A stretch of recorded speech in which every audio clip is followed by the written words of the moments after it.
Yep, test mic.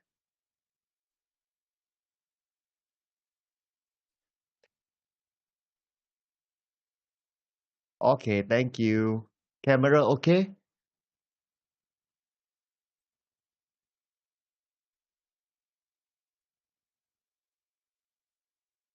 Okay.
The pre-battle strategic system independent from the enchantment system. It allows you to increase heroes' attributes throughout the battle.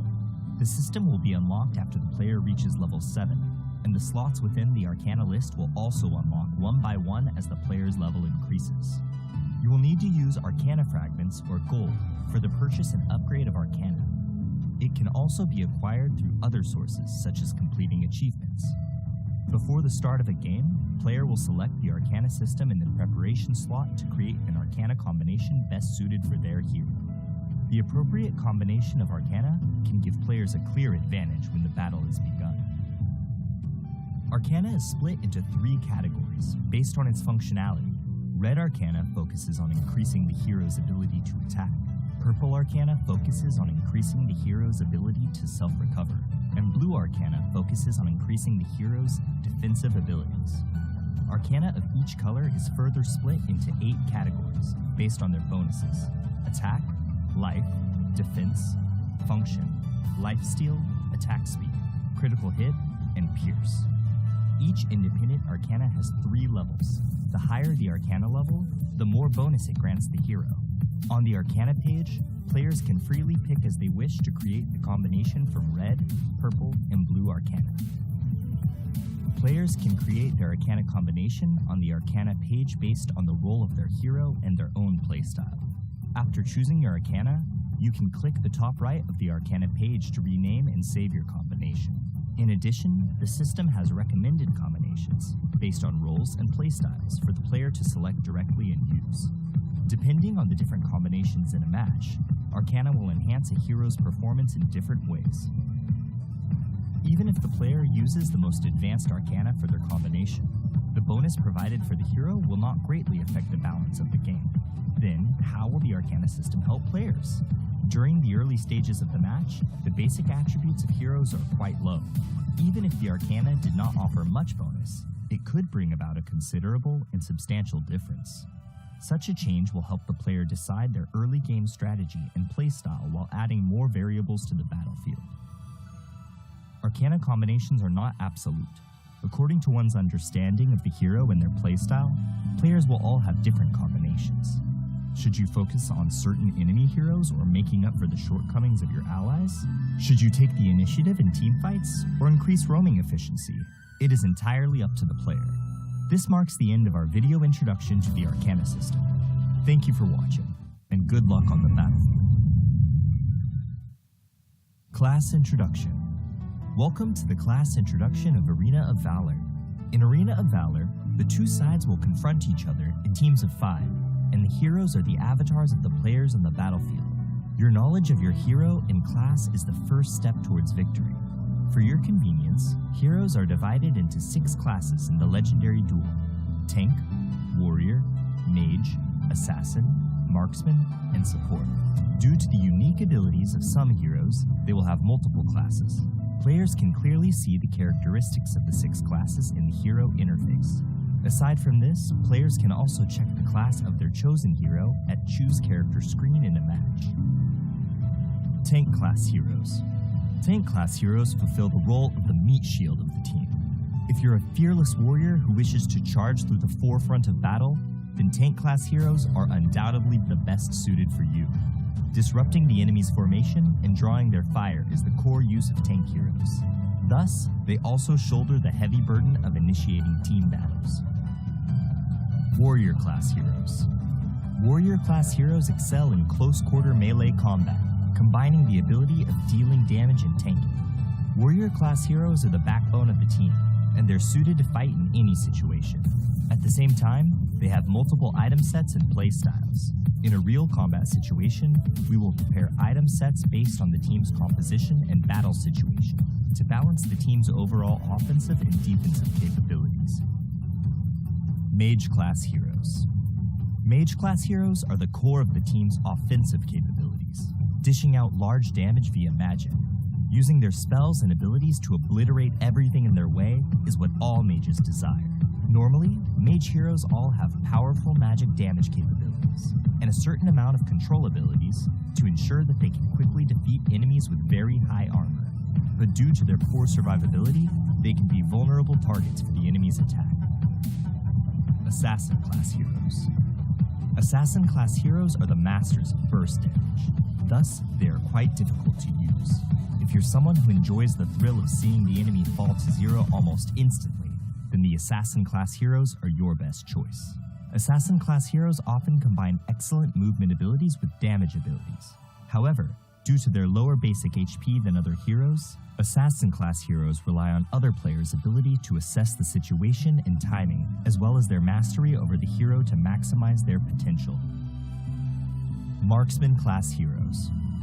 Through steady and consistent physical damage, Marksman Class Heroes are also the core of a team's damage output. Different from the ability based on burst damage of mages, Marksmen prefer suppressing their enemies from afar and dishing out non-stop physical damage. But their fragility and lack of survival skills are their biggest shortcomings, putting them in a position where they are dependent on the protection and support of their allies.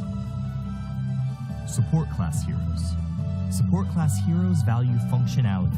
Normally, they are unable to deal substantial damage or have noticeable defensive abilities, but they have the important mission of protecting their allies, supporting their attacks, and guiding the initiations of teamfights.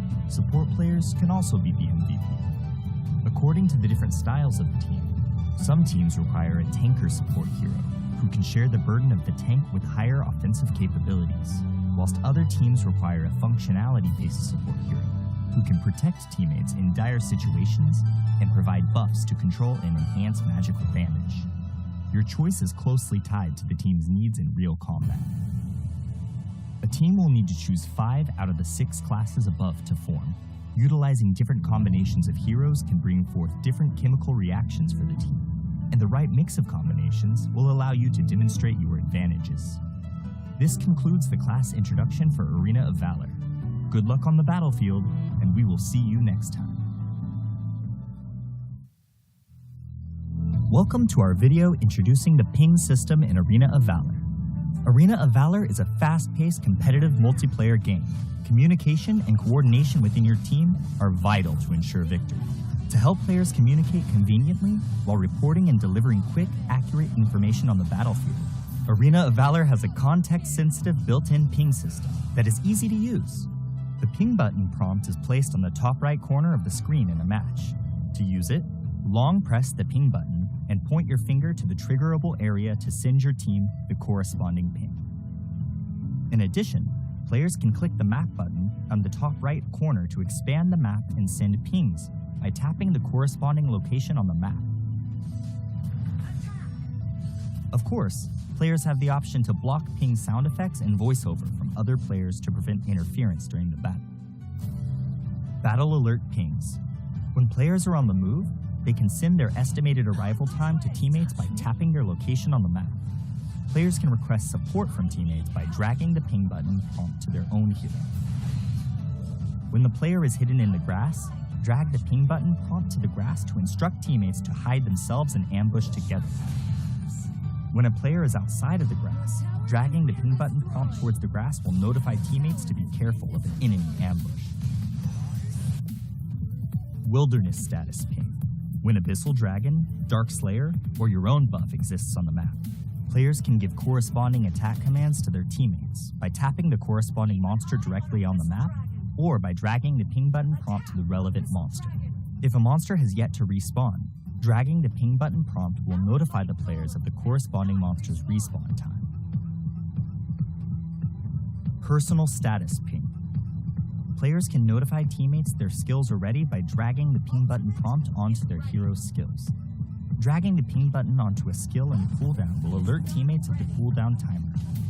When a hero dies, the player can drag the ping button prompt onto the death countdown to inform their teammates how long it will take to revive. In addition, players can inform teammates that they're returning to base by dragging the ping button prompt onto the recalling button while in recall. Enemy status ping. When the enemy has disappeared from a lane, the players can send an enemy missing ping by tapping on the lane. When the enemy reappears, tapping on the lane will signify how many enemies are present. Situation alert ping. Players can prompt teammates to defend structures by tapping their defense tower on the map or by dragging the ping button to the tower.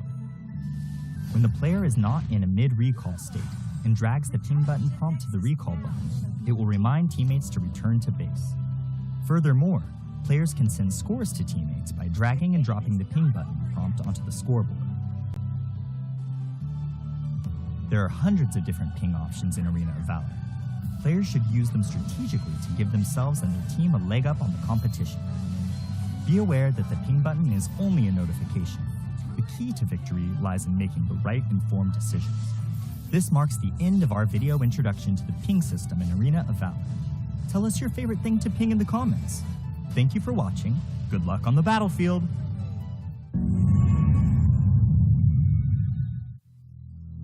Welcome to our video introducing the team communication systems in Arena of Valor.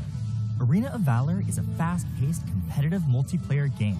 Communication and coordination within your team are vital to ensure victory. To help players communicate quickly and clearly in-game, Arena of Valor has introduced team communication systems, such as pinging, quick messaging, built-in real-time voice chat, and emojis. Players can press the context-sensitive ping button prompt on the top right corner of the screen to instantly notify teammates of their status on the battlefield. Players can also drag and hold the ping button to various elements in-game for different alerts. Depending on the context, pings can be divided into types such as battle alerts, wilderness status, personal status, enemy status, and situational alerts. Check out our ping system introduction video to learn more about how you can use the ping system in Arena of Valor. Players can use the in-game quick message system to plan and communicate. Quick messages first appear as part of the pre-battle strategy screen.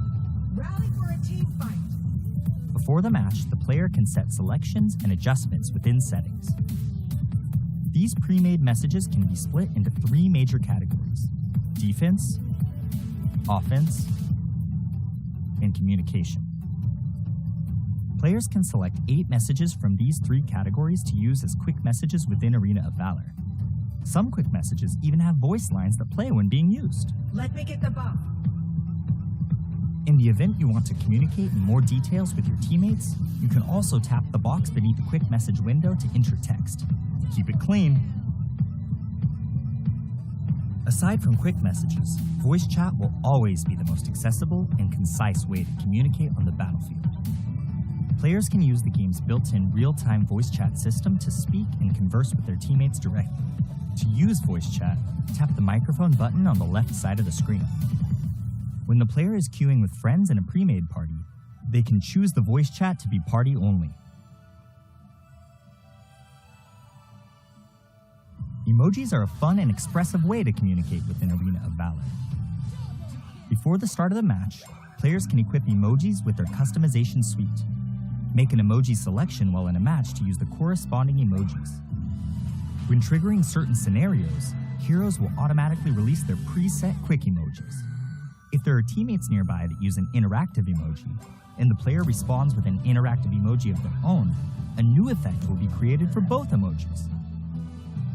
One last thing to note, emoji displays can be seen by your enemies. Use your smileys wisely.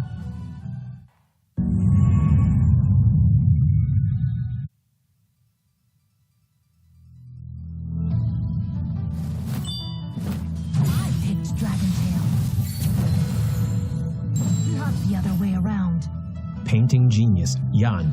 Since his childhood, the exceptionally talented Jan has reached the pinnacle of painting as a teenager. But when inspiration dries up, causing the talented young man to fall into infinite anxiety, his master sends him on a journey to find inspiration, taking with him the Rivers and Mountains Dream Scroll and Sword of Inspiration in his path to find materials. The young man's search for a breakthrough is fraught with crisis, but this is no obstacle for the battle-savvy Yan, who will hold the brush of the Sword of Inspiration in his hand and repel the enemies that stand in his way as he paints everything in his path.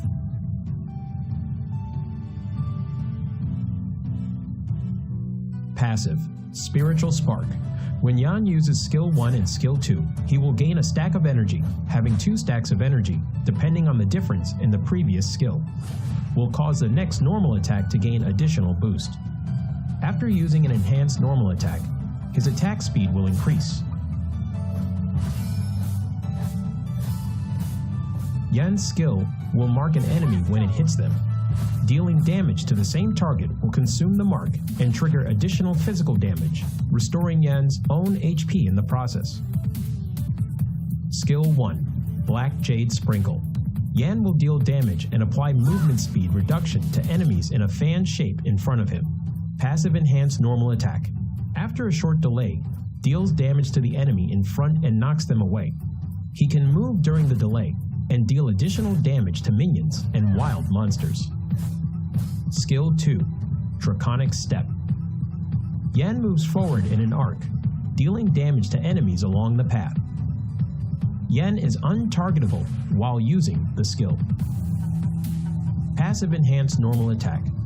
Charging towards the target enemy and dealing damage, he can use another part of Skill 2 within a short time frame. Additional Skill 2 cast has a separate cooldown calculation and does not accumulate energy. Skill 3, Hills of Dream. Yan releases his seal, entering enhanced status and dealing damage to surrounding enemies, receiving a massive physical penetration, and can use the second part of the ultimate skill. He gains super armor and reduces damage taken during the cast. Yan will enhance all of his other skills. The second part of Ultimate. Yan charges forward and deals massive damage and knocks away enemies in a massive range forward. Enhanced Skill 1. Deal 2 instances of damage to the enemy. Enhanced Skill 2. Deals even higher damage. Yan's ultimate skill buff will increase with every upgrade. When ultimate is upgraded to level 1, the skill damage of skill 1 and 2 increases by 50%, and the number of times the mark can be triggered also increases. When ultimate is upgraded to level 2, passive enhanced normal attack hitting enemies will extend the enhanced status duration, and can be used multiple times when under the buff from the second part of Yan's ultimate. They aren't affected by cooldown reduction. When ultimate is upgraded to level 3, passive enhanced normal attack will return 1 stack of energy.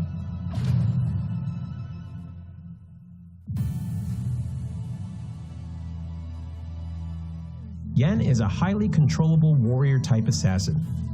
His damage will continuously increase as the game goes on. He becomes extremely powerful in the later stages of the match. Thus, rapid growth and increasing level are important for Yan. The key to mastering Yan is utilizing Yan's skill set, launching enhanced normal attacks with different effects, and making use of the short cooldown time of his skill set to continuously dish out skill combos. At the start of the game, if Yan needs to support and gank enemies, he can save a stack of his passive in the bush. Use skill 1 to slow down enemies who passes by, and trigger skill 1's enhanced normal attack to knock away the target, to crowd control them and coordinate with teammates to finish them off. Yan needs to save up 1 stack of his passive while chasing down enemies. He needs to make use of skill 2 to get close to the enemy first, then uses enhanced normal attack's additional reset of skill 2 to continue pursuing. Once the gap is closed, use skill 3, skill 1, enhanced normal attack, skill 3's second part to finish up. In team fights later in the match, make use of the buff effect from the ultimate to bring forth a good haul. Yan needs to attack from the flank. Use skill 2 first to close in on the back row, followed by skill 3, normal attack, skill 1, normal attack, the second part of skill 3, skill 2, skill 1 to finish them off. When there are multiple tank type heroes in the enemy composition, due to Yan's lack of high damage before using his ultimate, he needs to watch his timing when he enters the battle. Make use of the physical penetration from the ultimate, as the bonus can deal quite substantial damage even against tank-type heroes. Due to marks being able to be triggered multiple times, while in enhanced status, coordinating with skill 2's movement and skill 1's damage, you can potentially take down tanks. Yan's passive HP Restore allows him to have decent survivability. Watch your timing on using skill 2's untargetable effect to dodge enemy damage. Yan needs to improvise in battle and requires careful observation of the situation on the battlefield to choose the right skill to cast.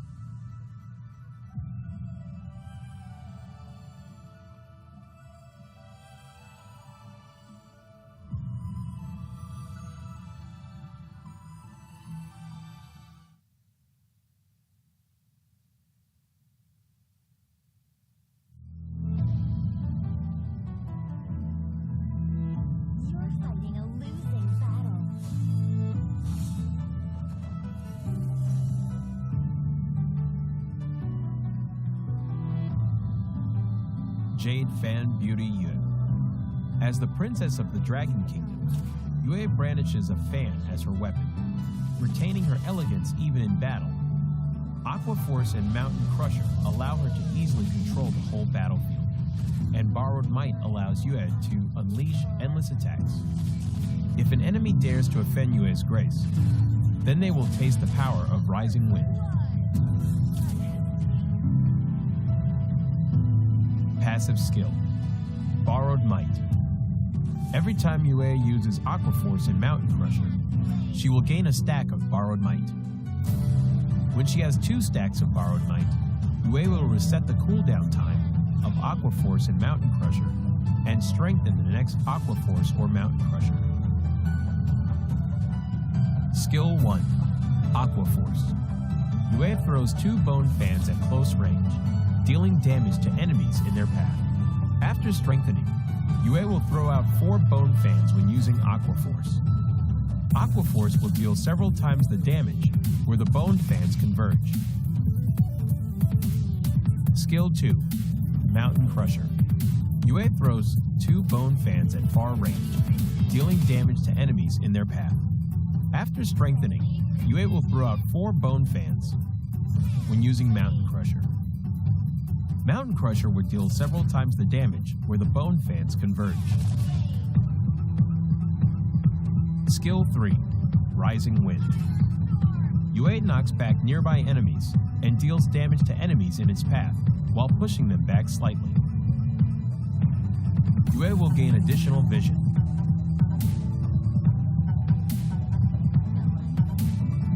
Yue is a long-range mage with a powerful ability to exhaust the enemies, but is complicated to operate. To deal perfect damage using Yue, you need to be skilled in combining her skills to deal damage multiple times stronger. However, when Yue overlaps with the enemy, both Aqua Force and Mountain Crusher can deal full damage. When in the lane period, Yue can quickly clear enemy creeps via refreshing her skills through her passive skill and then assist the side lanes. In team fights, Yue needs to use Mountain Crusher multiple times to exhaust the enemies and frequently use Aqua Force to charge up her passive skill to look out for chances to kill or exhaust fragile enemy heroes. The core combo of Yue is to save up a stack of her passive in advance and instantly use Mountain Crusher twice to deal burst damage. But be cautious. Yu's ultimate is the only life-saving skill, so she needs to save her ultimate to be aware of enemy assassins' heroes in team fights.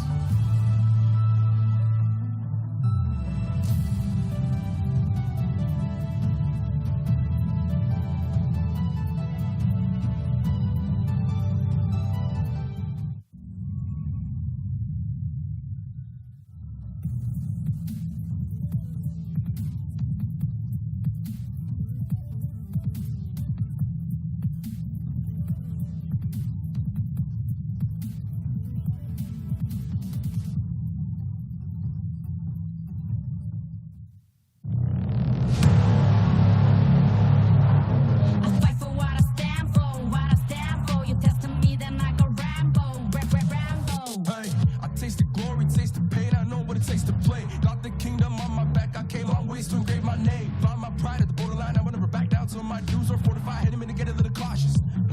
It's part of the process. They think I'm crazy, or am I really brave? I don't let nothing faze me, there's no hold up delay. I still survive, I own the confidence up in my mind. I'm running close the light, it's time to shine and go take flight. No pain, no gain, if you don't wanna fade away. The both ways, hope pays. Heroes moving silent, spend and say the day. Yeah, I'm a queen, I overcome relentless pain. And I got it in my genes, I pass through anyways crisis. No matter what the price is, prepare. Protect my people, always beware. There's always the rivals everywhere. Bomb you on the light declare, I'm riding to the air. Fight for what I stand for, what I stand for. You testing me, then I go Rambo, Rambo. I'm quick to grab the grip and go, I'm best with it. Okay, I'm lit. My mind's on city mode, I'm flexing it. Okay, I'm wild.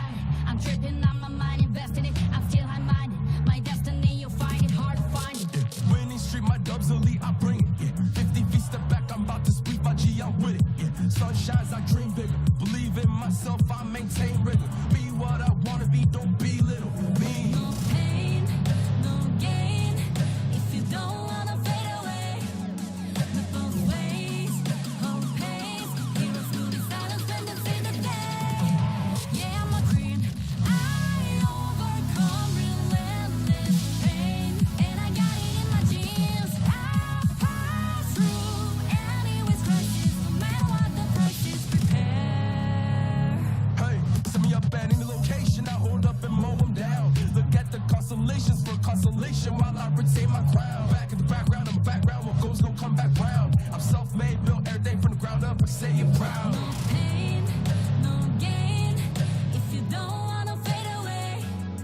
The both ways, hope pays. Heroes moving silent, spend and say the day. Yeah, I'm a queen, I overcome relentless pain. And I got it in my genes.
There's no better way to welcome all of us to this, the AIC 2022 Grand Finals.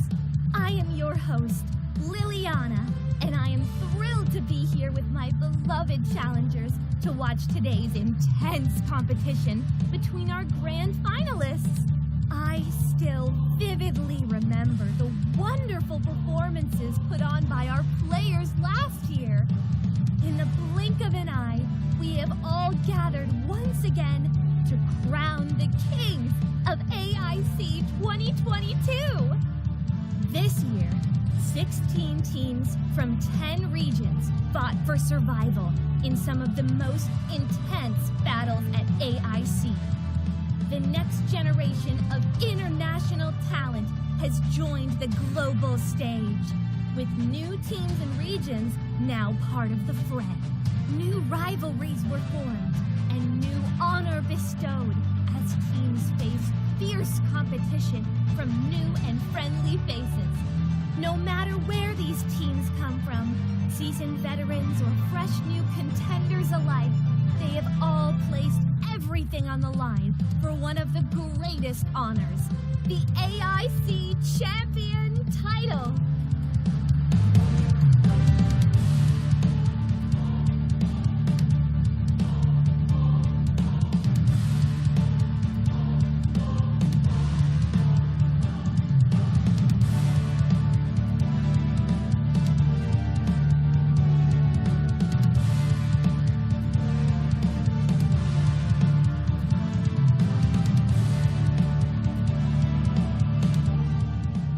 Finally, after rounds of heated battles, the AIC reaches its pinnacle with two of the strongest teams, each in search of their greatest glory. We are about to solve the biggest mystery. Who will be the last one standing? Which unyielding team will have the team unity and confidence to bring home the trophy and the lion's share of the $2 million prize pool? As we gear up for this highly anticipated match, we would also like to thank Garena and Level Infinite for hosting AIC 2022. Without further ado, please join me in welcoming our grand finalists!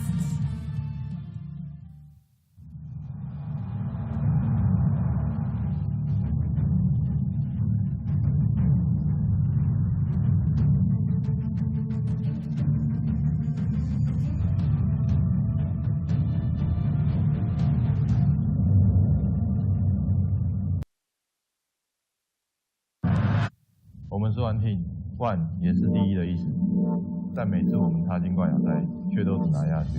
之前国际賽也都止步8强，大家常质疑我們夠不夠格拿下榮耀。Bọn mình là đại bàng đen liên minh của AIC, nhưng bằng cách nào đó, bọn mình luôn để thất bại ở các trận chung kết. Bây giờ khán giả gọi bọn mình là vua về nhì.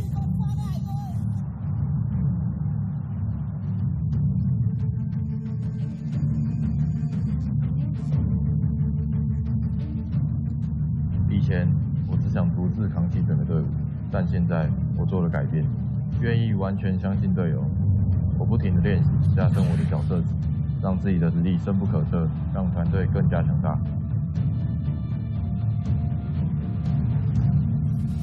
现在我们已经蜕变，从前我们是一个 one， 现在我们是一个 team。Chiến thắng 4-3 trong V7 luôn là chiến thắng vô cùng cảm xúc.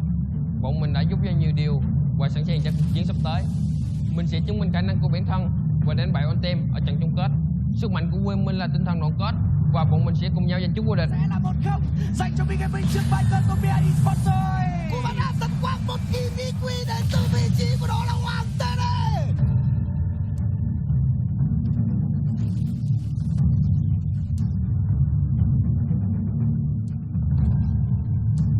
现在我们已经打破 GCS 例行赛魔咒了。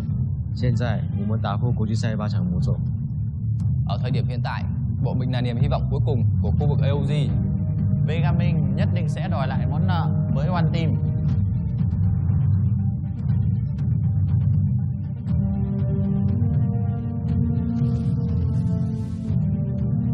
这次 AIC 我们会打破所有魔咒，拿下这枚荣耀。我们是 One Team，我们会成为这次 AIC 的第一。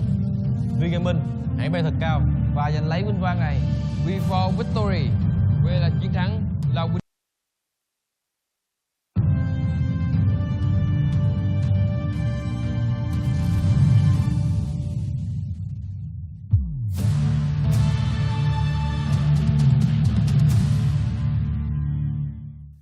From the group stage to the finals, we have seen all 16 teams display a great deal of team unity and confidence as they strive for victory and their share of the $2 million prize pool. Now, with only 2 teams left in the competition, who will finally rise above all adversities to claim their rightful AIC championship title? Which team will etch their names in the records of AIC history and complete the perfect ending to their month-long journey? I'm sure all challengers are looking forward to it as much as I am. Before we get started, let's take a look at each team's journey to the finals.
such incredible moments from our amazing players.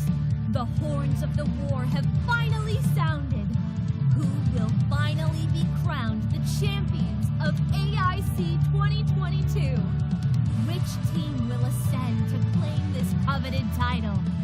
To all the challengers worldwide joining us today, raise your voices for your favorite team.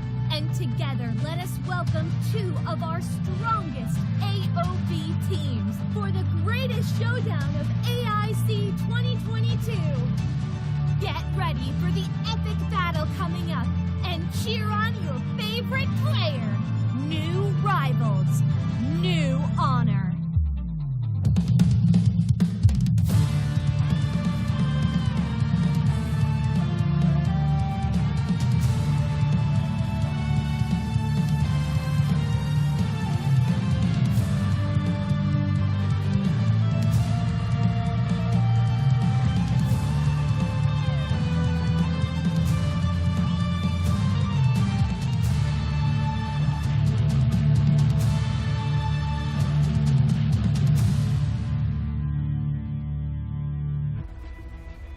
Welcome to the Arena Valor International Championships 2022. We're going to be your shoutcasters. My name is Vittorio. With me is Kiyoung Gaming. We're already at the last day of the AIC 2022, and we have a lot of expectations. What's going to happen in a best of 7 series between one team and V Gaming?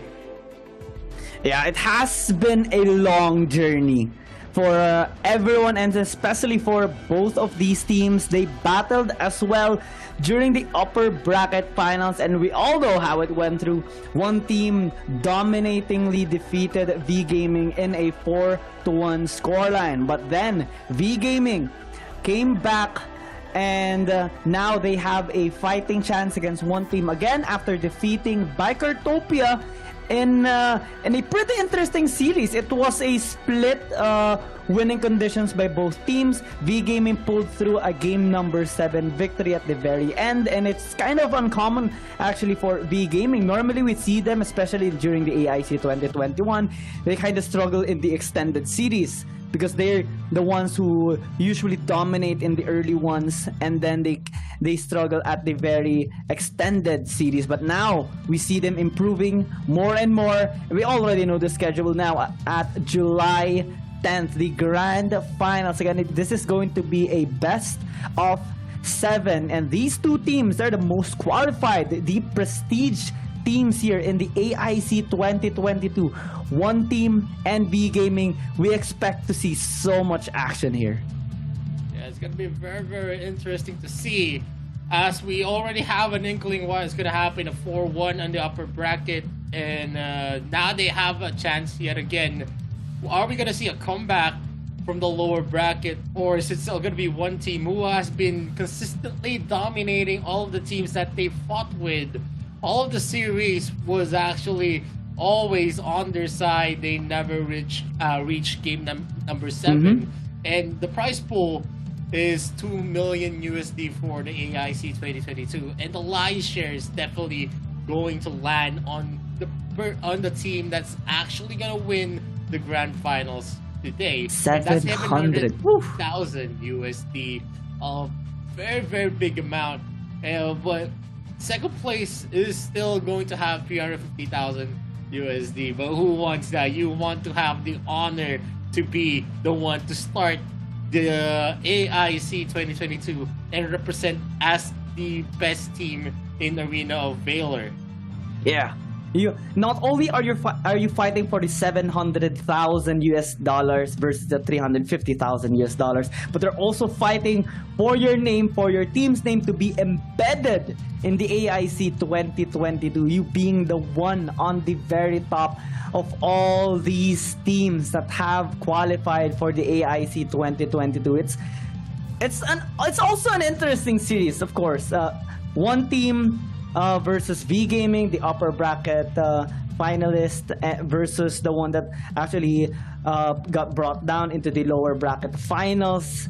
And they have shown us already how good they are in Arena of Valor, especially here in the AIC 2022. What's interesting to me, though, is that for the first time since last year, V-Game is going to be this time the challenger here against one team, and they're gonna do it for the second time as well. So a lot has to be considered here, especially after their initial interaction during the upper bracket finals. We saw them struggling. We saw them actually trying to go with these meta picks, trying to go with some experimentation, but unfortunately it did not pay them the necessary win against one team. On the other hand, though, one team pulled off some incredible and fantastic picks here, just like the Azenka and the other picks that they had, countering the ones that V Gaming had during their series. So it's going to take a lot for V Gaming to finally at least match one team, but we can expect them doing that because they have done it multiple times already, and one team, their primary goal right now is to maintain at the top. Yeah, one team, one of the most dominating teams against the most consistent teams in terms of their international experience. V Gaming from last year was the most dominating team in AIC 2021. They were still one of the finalists, and here in AIC 2022, they're going back, and probably, it has eluded them the title of the AIC 2021. They got beat by Buriram United Esports, but now they're facing off one team. It's a GCS versus AOG. All of the RPL teams fell off. So from the dominated 2021 year, where RPL was the best team, now we're seeing a change. We see AOG and the GCS stepping up to the plate and going back to show their dominance in Arena of Valor. V Gaming is already on your screen. Han, Wang TD, Maris, Huang Hai, and Bird LB. They are still the first five for V Gaming, while one team, they still have their five as well. Zekai, Wawa, NK, and Lunlun. And what's interesting to see is how Maris is going to square up with Wawa. Wawa so far is, the bread and butter of one team, along with NK and Ze. I think in terms of team composition, one team is a very talented lineup where everyone can actually pop off. V Gaming, I think their strong suit is they're very, very offensive oriented. They have a lot to show, especially in macro clashes. In micro situations, you don't see them excelling a lot. But V Gaming, their strength shows when they actually go for clashes. So let's see what's gonna happen here in the Best of 7 series. In the Best of 7, it's pretty interesting to see whoever wins Game 1 and Game 2 actually loses out on the half part of the series. It has been consistent for V Gaming as well. But one team, the only team that was able to overcome this kind of trope is, a more balanced team. Like, they don't fall off in the rest of the series because they have a lot of compositions that they can field. They have a lot of interesting hero pools. Like you said, they've used Azenka, they've used they actually used L'Oreal very, very well. And in most of the compositions, you want that kind of flexibility that you're not gonna have some problems going in the Best of 7 series because you have a lot of heroes that you can field. And here we see as well in the hero usage duration how teams are actually prioritizing the heroes that they usually want to win their games. It has a big impact here, especially in this extended series, because we see them trying out their usual picks. Sometimes it can work, sometimes it doesn't, but we do see here more on the side of one team that their composition and their execution actually is on point. They have one thing in mind: to dissect V Gaming all throughout the series, all throughout the game, and they have been consistently doing that. So for V Gaming, I think we need to expect them to switch things up a bit, especially against one team, because one team has been able to read them like a book in the drafting phase, in the game itself, and even on the extended series that they usually have, just like in the upper bracket finals, they know which path V Gaming would go. So one team right now has a proper read on V Gaming so far based on their last experience. But if V Gaming can pull off a surprise behavior against them, a surprise strategy in which it's not actually in their textbook anymore, then that might switch things up a bit. That might cause one team to be confused, to think twice before they actually execute what they usually do, and it might lead to V Gaming's victory in some of their games. Yeah, definitely. And I think what V Gaming needs to do in this series, they need to be more dominant in the early game. One team has been very, very consistent here. You can see the first blood rate, 85.7%. That's a very, very big chunk. Wherein when one team takes a lead, they don't actually give it back. And that's one of the reasons why they have been the ones dominating all throughout in the AIC 2022. And V Gaming needs to be careful on this because they, in most of the series that we've seen them, especially in the upper bracket finals and even in the lower bracket finals, they've been falling off in their rotations. They usually get their winning conditions in the mid game and in the late game. And sometimes that doesn't work because one team is also a very strong offensive team. And if you give them that kind of lead, it's going to be difficult to actually take back the game. And that usually led to a lot of losses for V Gaming, especially when they face one team. They lost a 4-1 series. And most of the statistics say that they actually lost a lot of those in the mid game. And it's kind of like one team is the kryptonite of V Gaming generally here, and we have seen consistently that Matt has been the key player here on the side of V Gaming.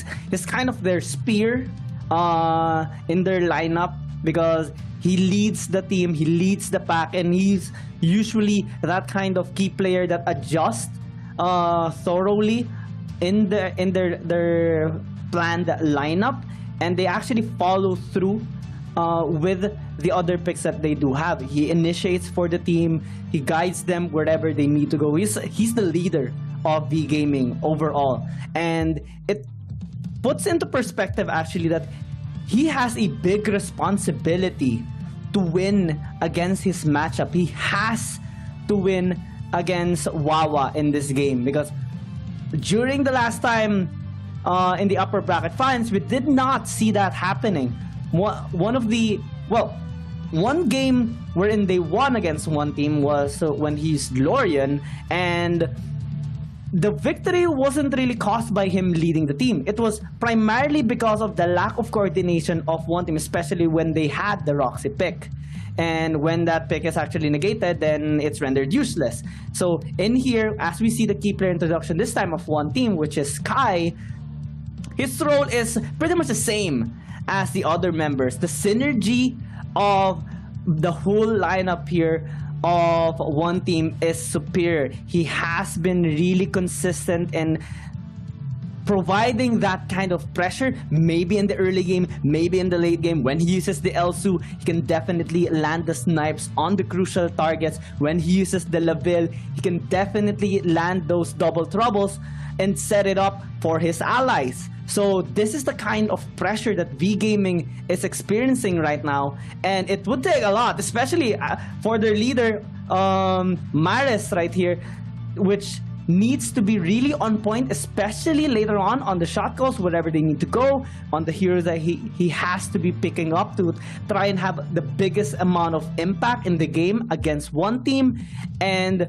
also try to maybe get a proper read on one team. Because if we recall on the stats earlier that we have seen, 85.7 first blood rate against V Gaming's 48%, that is a huge difference. And we knew V Gaming as a dominant team in the early game. So if they can't get that win condition, it's going to be a nightmare for them. And to start things off here in the pick and ban phase, they're gonna take away the Roxy.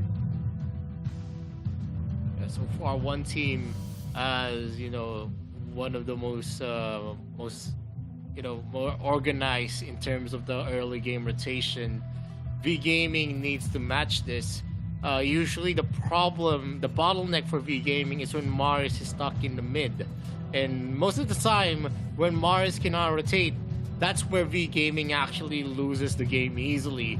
They need to actually spark a lot more and probably give a lot of protection on where Mars is going to be rotating.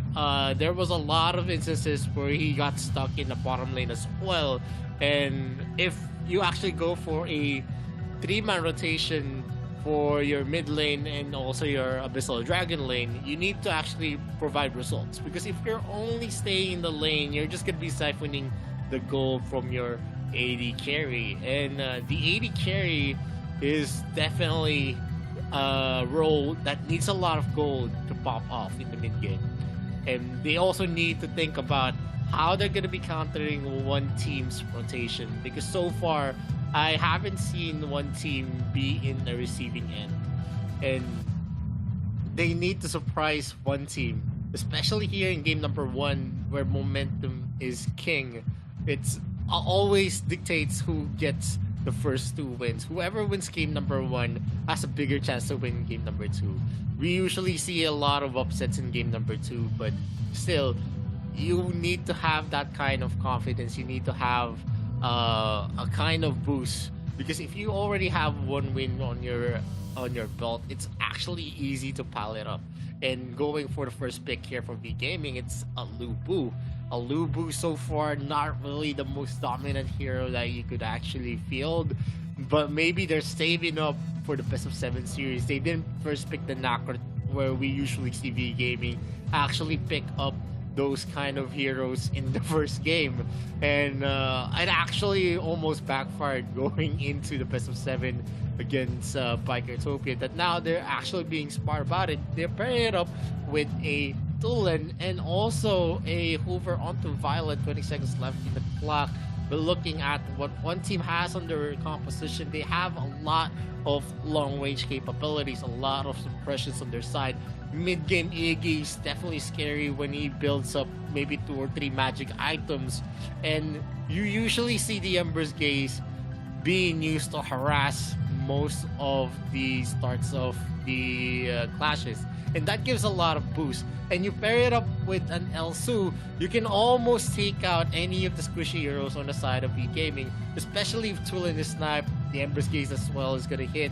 Violet is also going to be in danger in most of the situation, and I think this is going to be a very difficult fight, as Nakrot is the 3rd pick for one team, and one team having this kind of composition provides a lot of damage on their side. Well, V Gaming, they still need a lot of sustainable heroes, maybe someone that could actually take in the damage coming up from the Elsu, take in some damage from the Iggy, so that they could actually go for a setup. Because at this kind of composition that we're seeing from one team, I think most of the clashes will be a defensive one for V Gaming.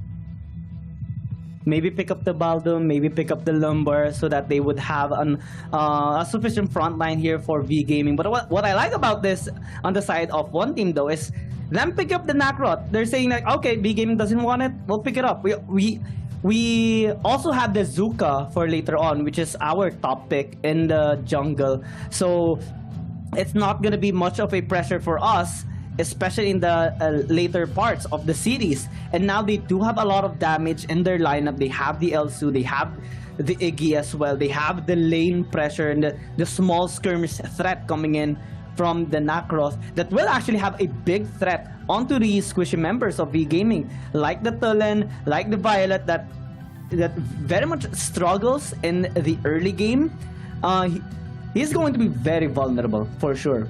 Huang TD has to be really careful in the laning phase, especially from the possible rotations coming in here from one team. They have an 85.7% first blood rate. They are very, very aggressive in the early game. They want to get that first kill to further get the momentum going for them.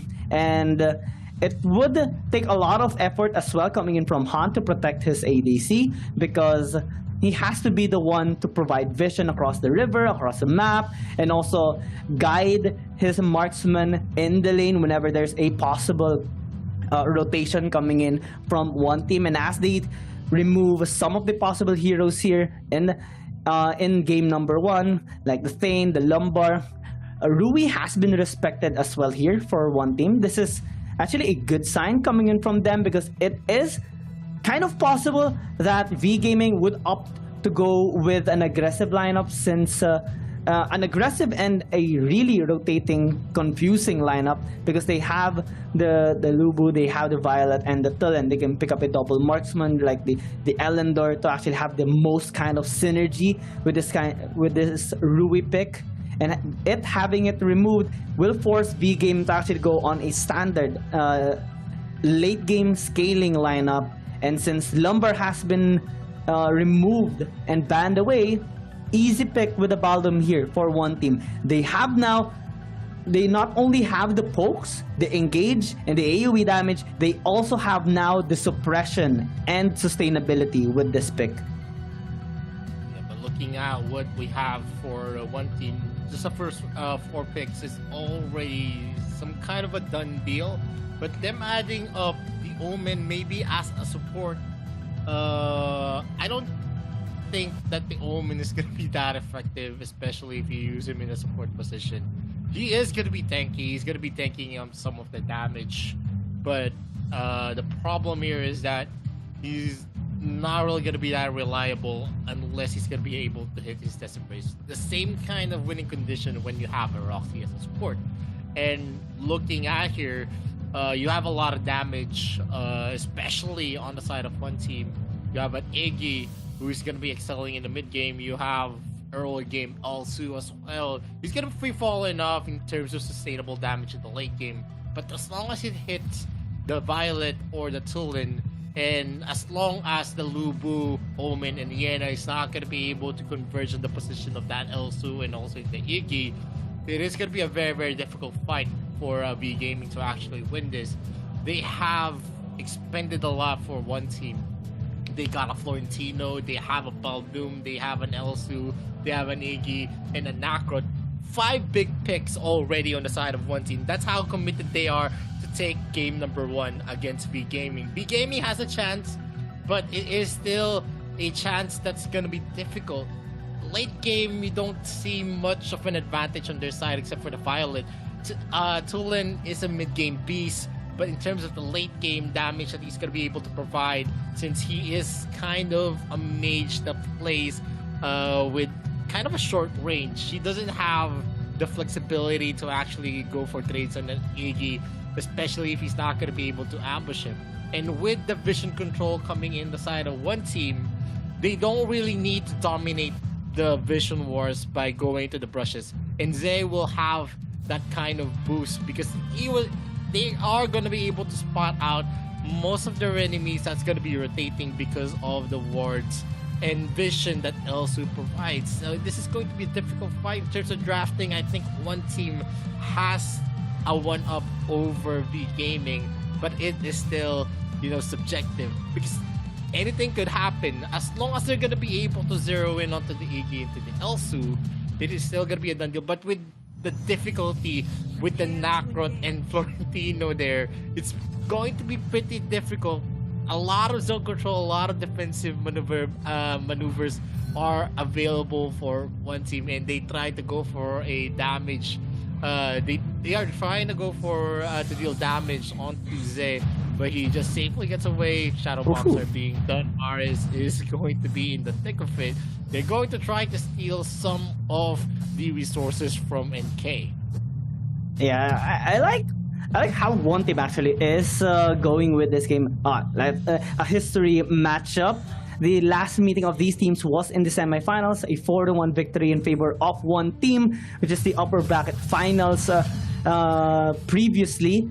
And what's interesting about this game number 1 as well is that the Florentino pick Lulun right now, and as we see here, there's an invade happening. Just some folks going into Maris, which will cause him to be more reserved in the lane, because anytime any member from one team can actually dive him, especially when they rotate with a lot of members.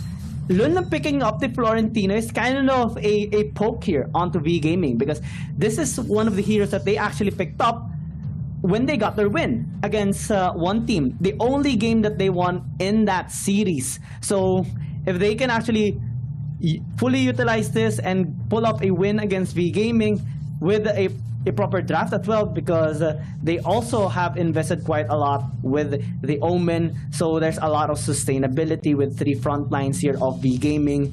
This would be pivotal for one team. First Sentinel rate, some stats being shown here for everyone right now, where, well, if one team has been consistent in getting those first blood, well, V Gaming has been consistent on getting some small objectives across the map to aid themselves in keeping up with the economy.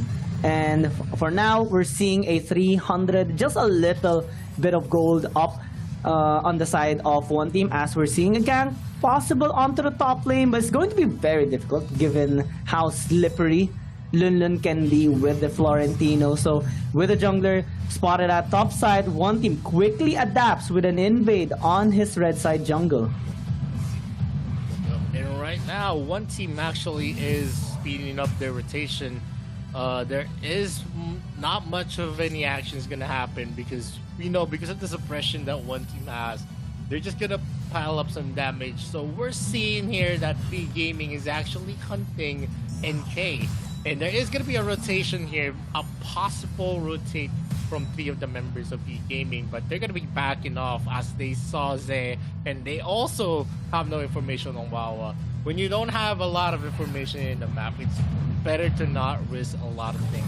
Unless Wawa actually shows himself into the bottom lane. That is a clear queue wherein they could go for an invade.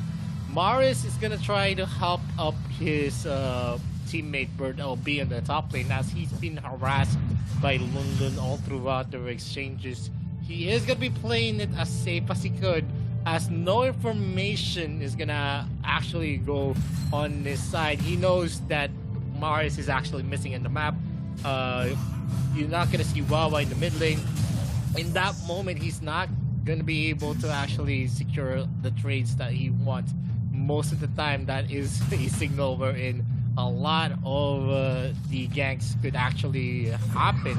And with the damage NK, there might be a steal here, as NK is having trouble with the Lubu and also in the Tulin on his jungle area. They're not going to be able to get that as Zay secures that blue buff. The Death's Embrace though, Kai is going to be in danger. He is going to be taken out by Wong TD. That's a first blood on the side of V Gaming. Zay goes in with a flicker. He's not going to be able to use the wild charge as Wong TD mirrors his flicker as well. He's going to be out of the reach of Zay, and Zay is already in a very critical condition. If he goes in, a Thunderbird might be able to take him out, and that is already some gold piling onto the side of V Gaming. And they are not still going to be on par with one team here. They need to make a lot more plays, a lot more aggression there. They need to rotate effectively. The problem here is that if you want to actually have the lead, you actually want to deny the creep wave on your enemies, and Wawa is going to be the target of the Thunderbird, dealing some damage, poking him up. Yeah, and you talked about denying some camps, denying some minion waves against the enemy opponent or the enemy team. NK has been on point in farming and has been consistently getting those objectives, but this time it's not going to be the case. That's a nice steal coming in from Kwang Hai. He gets untargetable for a short while and gets a kill onto Zayn. Now, one team forced to disengage. They lost the objective. They lost a member. V Gaming is having a really nice early game right now. They're posing onto the bot side as well, as Han is lingering here. NK got spotted out, and now, just like how you talked about stealing those and denying those camps away, NK has just lost his blue buff right now, and they might actually lose a tower here in the bot lane. Suddenly, one team gave a chance to V Gaming to come back, and they came back really strong right now. They got the momentum after we're seeing right now the replay of that team fight. Quang Hai getting that perfect timing on the punish and getting the kill onto Zay as well after being untargetable for a short while. Now, NK trying to steal an objective. He gets his own buff away from Quang Hai. Yep, this is the the more classic V Gaming, and we've been actually looking for this since 2021. They have been the more aggressive team. Here in 2022, it actually fell off, but now we're seeing them in top condition. They're the ones who got the first blood. They're the ones actually having the initiative in the fights that happen, the clashes as well. NK is going to spot in now Han, but because of the damage reduction on his second ability, he's not going to be easily killed. There is going to be a 4-man rotation here though. Kai is going to be going for a snipe. It's going to connect to Wang TD. The damage is not yet there because of the level, the experiences, and also the damage item still not there. Muromasa is going to be the arsenal of Kai, but it's not yet much, especially if you're gonna see a lot of those tanks like Quang Hai and also Han in the front. There is gonna be a attempt on the steal though. Quang Hai is not gonna be able to secure that.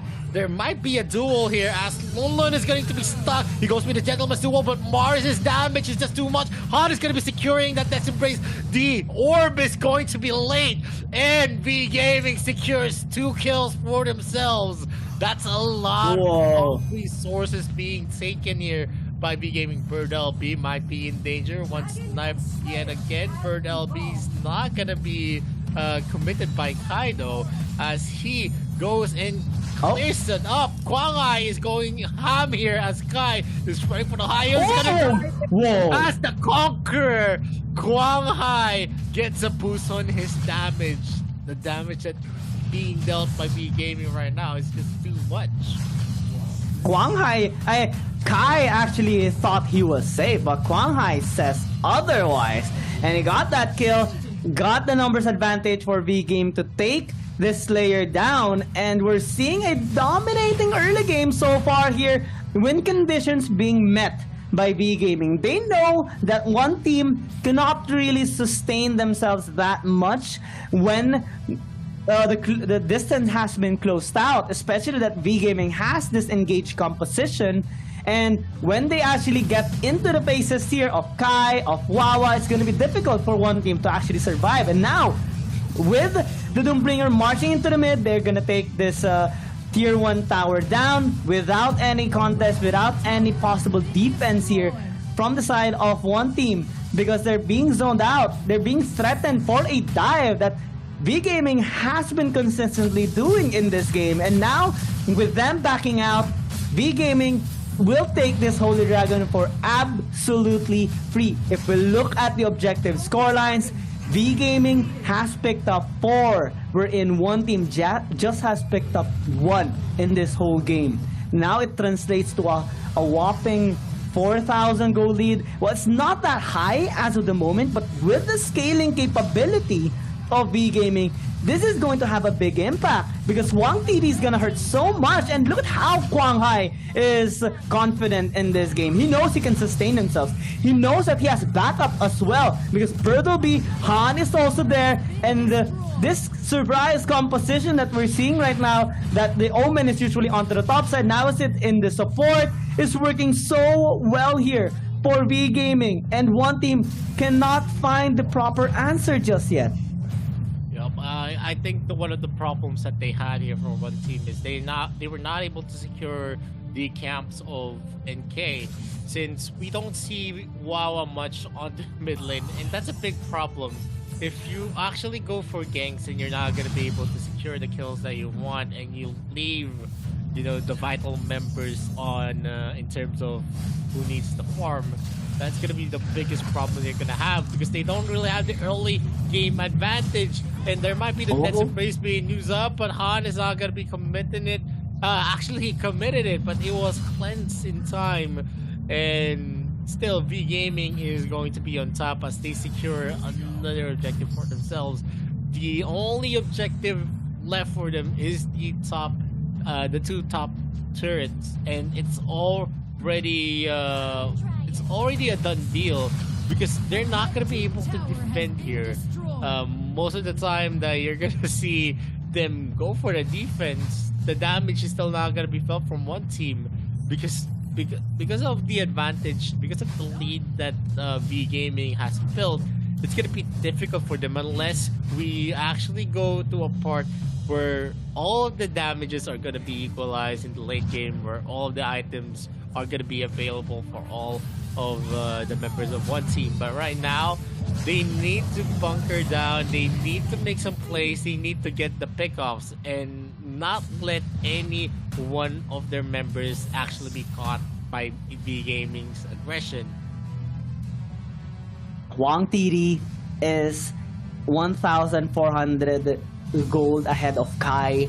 Maris is almost 2,000 gold up against Wawa right now. The V Gaming has been proving so many things in this game right now, and having the carries get all the economy and the gold is having a big impact as well against one team because the damage is just too much. The tankiness of their front line is too much to bear and handle as well by one team. They cannot penetrate these frontline members of V Gaming. Luckily though, NK has been looking for ways across the map to get some economy in the team as they now are being dived here onto the top. They lost Zay already, but V Gaming is not done just yet. Kwang Hai dives in even deeper, nearly gets caught out, but the snipe though will get the kill. But Han nearly got taken out as well, but one team is gonna get one out of that. But they are pushing topside with the Doombringer right now. They are trying to threaten a mid push as well, maybe a bottom lane push as well, because they have the wave crashing there. And as Maris dives there, pulls up the Thunderbird, Lulu might actually get caught. That's a lot of damage that they're feeling in a short amount of time, and they cannot regenerate fast enough to successfully defend their tower. And now they lost their first inhibitor in this game at almost 14 minutes, as V Gaming right now does not stop with the pressure. They started the Holy Dragon, but they quickly disengaged. They know that some of the members aren't really that much healthy, but one team is trying to draw them out. That's going to be a flicker, and they might actually get Wang TD. He's so low, the snipes connect, and he falls down. Wawa dealing the damage onto the backline, throws the Ember's Gaze as well, and that's 3 people dead in exchange for absolutely nobody. One team, in a blink of an eye, they take the advantage back in their favor. This is the problem on their composition. They don't have the long range capabilities we're seeing from one team, who just safely takes and actually deals damage on the distance. And now they're going for a push here out to the middle lane. They want to take back that inhibitor with 2 versus 5, and we have a wipeout here. Dead timers are up. 3 seconds still. Will be able to defend this. The Wild Prison is going to be used. They're going to be able to deter. And game number 1 is going to be the hands of one team. One team is saying right now, you had us in the first half, but they gave us one chance. You gave us that one moment of victory. We took it without hesitation, and you just blew off your chance in the first game. One team right now with the first point in this best of 7 series in the grand finals of Arena of Valor International Championship 2022. A fantastic run there, a fantastic team fight that transitioned into a game-ending push, and V Gaming was not prepared for that. And because of the Abyssal Dragon clash, I think it was a very, very forced clash. There was already damage piling up on their side. They didn't have the capability to actually win that because they don't have a lot of AoE to begin with. And if you give a lot of open windows for Wawa and Kai, they're gonna be making you pay for that. Wang TD and Maris is not gonna be able to actually last long in terms of getting the damage. Yes, they get a lot of the pickoffs. They actually win a lot of those kind of compositional fights, wherein if there is one member missing onto the side of one team, they're gonna be able to win it. But in terms of the macro clashes that will happen, and Kai being able to land that snipe onto Kwang Hai actually delayed the reaction coming in from P Gaming, and that gave them an open window. And like I said, in terms of the composition, it's mid-game for P Gaming, but they're not gonna be able to do that if Maris is not gonna have that comfort, and that's their problem because they don't have a lot of crowd controls on their side. You're only gonna be actually relying onto that Omen. You're going to be relying on the silences of Guyena, as long as Guyena is going to be able to stack though. And you're also going to be relying on the Lubu, whose knockup isn't really that, really punishing in terms of the AoE fights. And that's one of their problems because you have a sniper assassin onto that Elsu. You have someone that deals damage in a wide area, an AoE effect. You have the Iggy that actually is going to synergize well as long as he's going to have the good looks. The Ember's Gaze, the almost infinite Shadow Bounce is going to be falling on you. And going into the clashes, Wang TD and Maris was actually punished. And they did not have the capability to outlast them. You remember that's a Nakrot. You also have Florentino. As long as the Florentino is going to be able to hit his combinations, he's just going to be regenerating some of his life. And you also have the Baldumus, who actually used the Wild Prison and caught a lot of the people. So whenever a Wild Prison actually hits people, it usually gives you a lot of setup time. And it also hinders the clash potential of the other team, because they cannot go and commit their skills if they're going to be missing some of the members who is actually hit by that Wild Prison. And that was a very exhilarating fight for V-Game. It was a nice try, but in terms of the composition, we already know in the drafting phase that who has the stronger one. It was one team. They committed 5 big picks here. You have some picks that are very, very good onto the side of V-Gaming. You have the Tulin, you have the Violet, you also have the Omen. Yena, you can arguably say that it's an assassin type of like air lane, but they didn't have that sustainability because, just to be honest, you can't actually last long in terms of the AoE damage that's being dealt on the other side. The problem here is that if they're not going to be able to take out the Iggy, they're not going to win the clashes. And that was evident going into the Basu Dragon fight. Yes, they had a 4K gold lead going to that fight.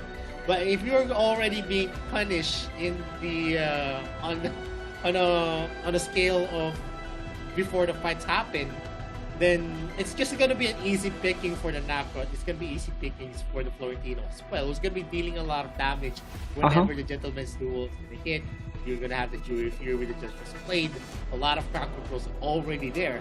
Wild Charge, some knockbacks from the Iggy. You also have multiple knockups for the Nakrot as well. And then you also have some knockups going on from coming from the Florentino as well.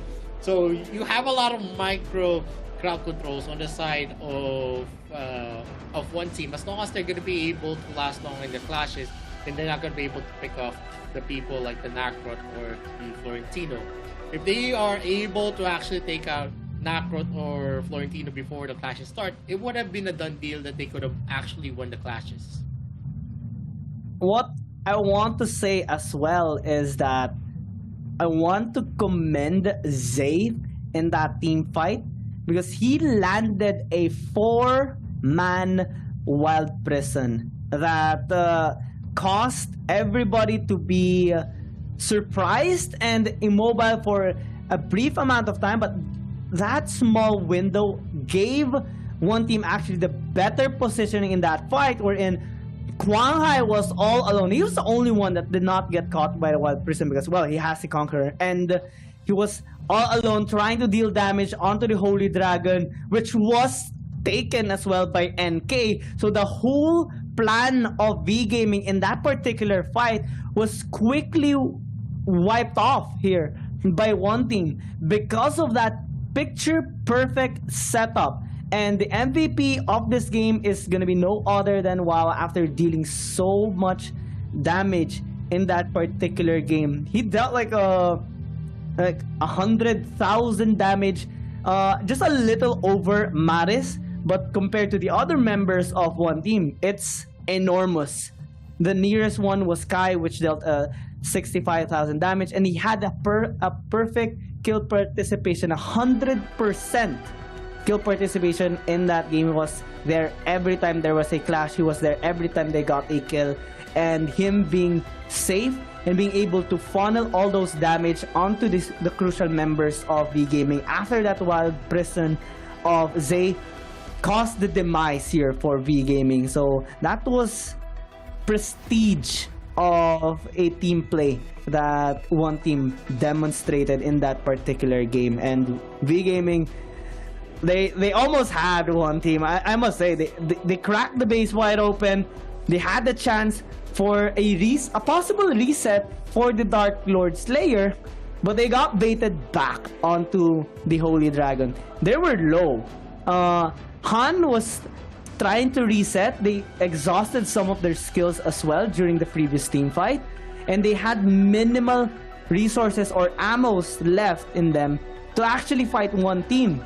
They just got baited out into that team fight, and they lost everything that they worked for the whole game. We still have game number 2. But game number 1, not to the side of one team. It's pretty interesting to see, are they going to be investing more to actually secure game 1 and game 2 and have a 2-0 onto the second part? That's something, a strategy that one team could actually use. If they invest a lot in game number 2, 3, and 4, they could possibly go for a sweep with the momentum riding hard on them. It's also kind of winding down here because V Gaming had most of the advantage going in that game. You could actually see on the graph on the last start in the stat part where game 1 was actually being built by V Gaming, and then it just turned around after that Pistol Dragon. Just one clash, and it all came crashing down. That's how good the potential of the clash power of one team. They actually put a clinic on the comeback and also how they started at the clash. And it wasn't going to be possible without Wawa and Kai, because most of the time you're actually just seeing them trying to give a lot of time for all of their plays to happen. They're actually creating distractions. They're trying to actually overextend the composition of V Gaming. And just remember, in terms of the clashes, they're always going to be grouped up together just to actually deter the damage coming in from the Elsu. To block the damage, the snipes that's going to come to Wang TD or to Maris. But that is also a strategy we're in. They are going to be on fire from the Shadow Bomb all throughout game number 1. But here we see the first pick of V Gaming to get back what they lost. They picked up the Lorian with a 78.7% win rate all throughout AIC. That's how big of an effect that the Lorian could actually bring here. And they're actually hovering onto a Raz. And just to give you an idea, Raz on Wawa, that's one of his strong heroes. He's been using that hero since last year, and I've seen him use it in a lot of the series. And Wawa is definitely one of the best Raz players out there in Arena of Valor. You see here 66.7% win rate, but we didn't see a lot of Raz actually taking up the wins. He's been used quietly all throughout. One of the reasons is that I think Raz kit is more of a one pick. It's a very easy, it's a very easy combo that you could actually avoid. And in most of the scenario, he's actually fallen up because heroes that go up close and personal are those heroes that actually suffer. Raz doesn't have the magic vamp that DeLorean has. He doesn't have DeLorean's ability to actually shave off health and deal a lot of damage in an AoE as well. That's one of the biggest points why we don't see Raz being picked up in most of the series. And what V Gaming actually did is they picked up a Telenas and they also picked up an Amelie, who's I think maybe is going to be in the support position. They're gonna afford a lot of protection onto the Telenas pick. With the DeLorean Star Sky, the zoning capabilities is there. You also have the pushback coming in from that Amelie pick. One team, they're going in hard. They actually picked up Zuka, the most used hero in terms of they've used Zuka in almost of all of the series in one team. They've even used Zuka to the point that they actually neglect the Nakra pick, who is one of the biggest junglers. So it was actually a surprise that we saw one team actually commit to use Nakrot in their first game. And they paired up that Zuka with a Slims. And so far, Slims is in the win streak. In all the series that we've watched, in all of the games that Slims has been played, we always see the team that has Slims takes the win. One of the biggest parts there is the suppression of the Flying Spear, the ability to actually reposition himself with his jump, and also the speed up and the attack speed capability when he uses that Rage Potion. The first three picks, you still don't see a lot, but V Gaming has something strong on them. Since they have DeLorean, they have the capability. All of the three heroes have game-changing crowd controls. The Arrow of Destruction coming from Telenas. You have the regenerating ability on that Amelie, and then you have the Star Sky from DeLorean. In comparison, you're gonna see more of single targets on the side of one team, on Raz and the Slims. I know one of the reasons as well that that one team picked up the Zuka is that V Gaming does have a priority as well on, like, they can pick up the Nakroth for themselves. So if they pick up the Nakroth, Zuka being picked up immediately right now by one team is threatening a possible counter to that particular hero. And with the Slims as well, what they can do is have that one chance, again, a proper setup, just one Flying Spear onto Wang TD, onto Maris, can lead one team to victory here, because they do not hesitate when they go in. They fully commit onto their engage, and they do not hold back any punch. And now with the Raz pick and now the Richter being picked up as well, that's already a good amount frontline that they have in their lineup. What's scary about their composition though is that their lineup kind of struggles when they are behind. Yes, they can find a chance with a good angle, maybe from the Raz and the Richter and the Zuka as well. Maybe a good angle with a Flying Spear landing onto Wang TD or Maris. But in terms of wave clear, they don't really have that much, especially when compared to the lineup here of V Gaming. They have the DeLorean, they have superior range, and they have the necessary front lines actually with the Sinestria, the Arthur, and the Amelie as well, to actually soak up this damage and provide that protection for Wang TD later on. So this is a solid, stable, scaling lineup that V Gaming opted to use, but one team right now is pulling up a lot of surprises here. That's going to be the RC being hovered as of the moment, but maybe the Lubu would be better so that they would have much more frontline power, especially with the amount of sustain that this particular hero actually has. And it would really take a lot for one team to penetrate these front lines. That's an Arthur, that's a Sinestria, that's an Amelie, and a possible engage as well with the DeLorean. So in order to reach Maris, that's 4 walls that they have to cross over or break. And with this lineup that they have right now, they have the tools already to break those walls. Yeah, definitely in the damage side, one team is not going to be falling off. But in terms of the capability in the clashes, V Gaming, I think, has something more to them. they have a lot more of the depth. In terms of they can provide a lot of crowd control, they can provide a lot of repositioning as well. It's gonna be a key here on Wang TD though. As long as Telenas is gonna be able to actually have the free looks that he needs, they're actually gonna have the better time against one team. But that's still a problem here. You see a lot of assassins, a lot of people that's gonna dive. 4 people that could actually dive Telenas. That's a Richter. You also have a Raz. That's a Lubu as well. And you have a Zuka. Those are scary heroes on the side of one team.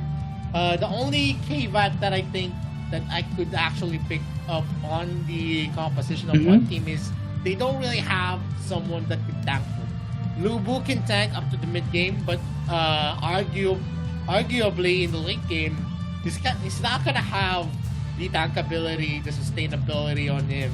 He's not gonna be able to outlast the damage coming from Telenas. He's not gonna be able to soak up the damage coming from Lorians, and that's going to be a big problem for one team going into the late game, unless they're going to be able to pick off Kwang Hai, Morris, or Wang TD. The most easiest targets here for V Gaming is going to be Kwang Hai and also Wang TD.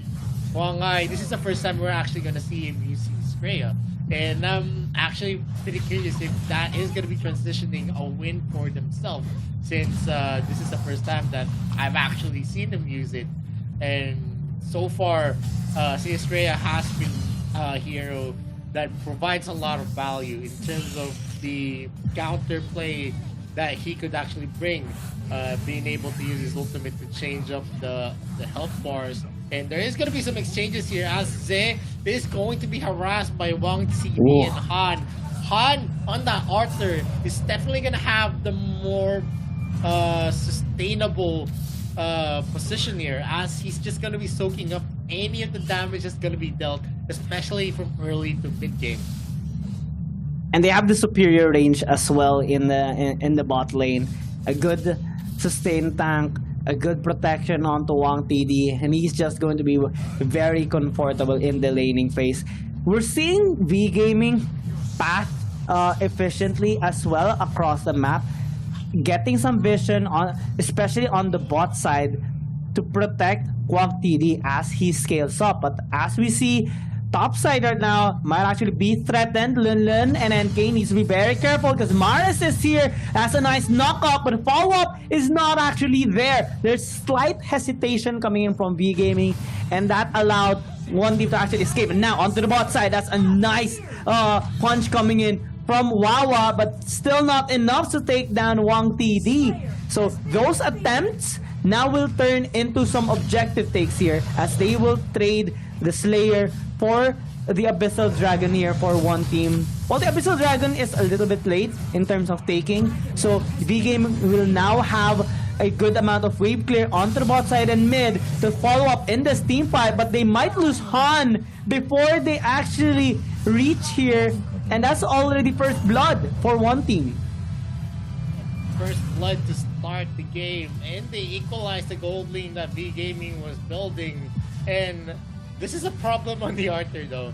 If he doesn't have a lot of support, a lot of the damage control from his teammates, he's not gonna be able to last long with all of the slows and knockups, and also the pushes. He's not gonna be able to reposition himself as well. He doesn't have any mobility in terms of his ability. And Deep Impact has been used here as a startup, but he's not going to be able to secure it.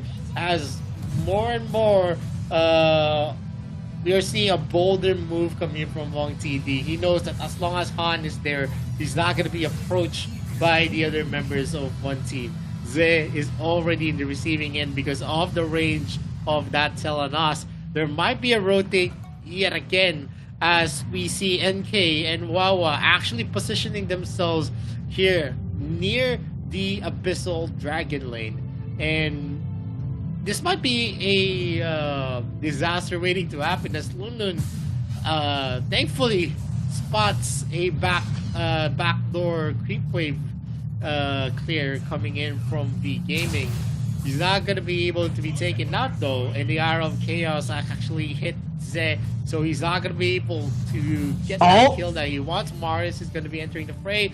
Power surge used by Wawa. He's been harassing Marius all throughout, and this is what I'm saying. Wawa is very comfortable on that Raspik. He has been landing the shots, especially with a nice knock-up with the explosive KO and the rising uppercut here of the Raz. And it was one of the reasons why they actually got a kill a while ago, or an almost kill onto Wang TD, but they got a kill onto Han a while ago as they punished that overstay of Han in that bot side river. And now V Gaming is opting to chunk some damage away, some chip some HP from that tower in the bot lane, but they're actually struggling a little bit to do so given the fast wave clear that one team actually has here on the bot side.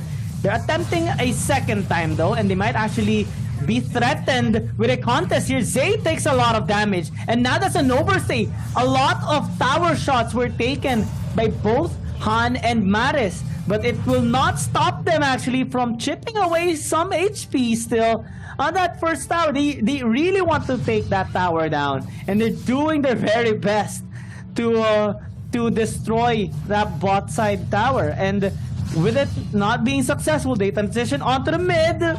NK tries to survive, but just for a short amount of time. He still falls down, and Zay a little bit late onto the fight, but it's a nice engage, getting that revenge kill onto Maris, and he even survives that damage from Wang TD. So one team right now are starting to strike back. A while ago, they were just trying to dodge some punches and block some of those attacks, but now they're throwing their punch, and V Gaming is starting to feel it. V Gaming, though, on the other hand, still should be able to provide some pressure here onto one team given the rotation that they have been consistently making. Plus now they have secured the tower in the bot side, which will give them more of an assurance here on the Abyssal Dragon take, plus the Slayer takedown by Quang Hai and Birdle B. Things are looking still a little bit smooth here for V Gaming's scaling. They were able to secure 2 of the objectives, and that gave them a lot of the goal boost that they need.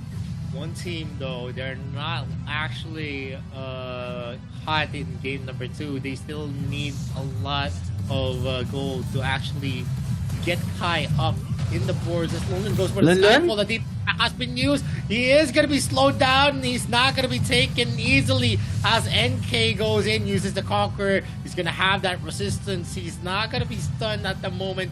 Zay might be able to take someone, or he's going to be taken out. The Flying Spear is going to be used as well. He's going to be able to parry, but that second chaser is already out of the hands of V Gaming.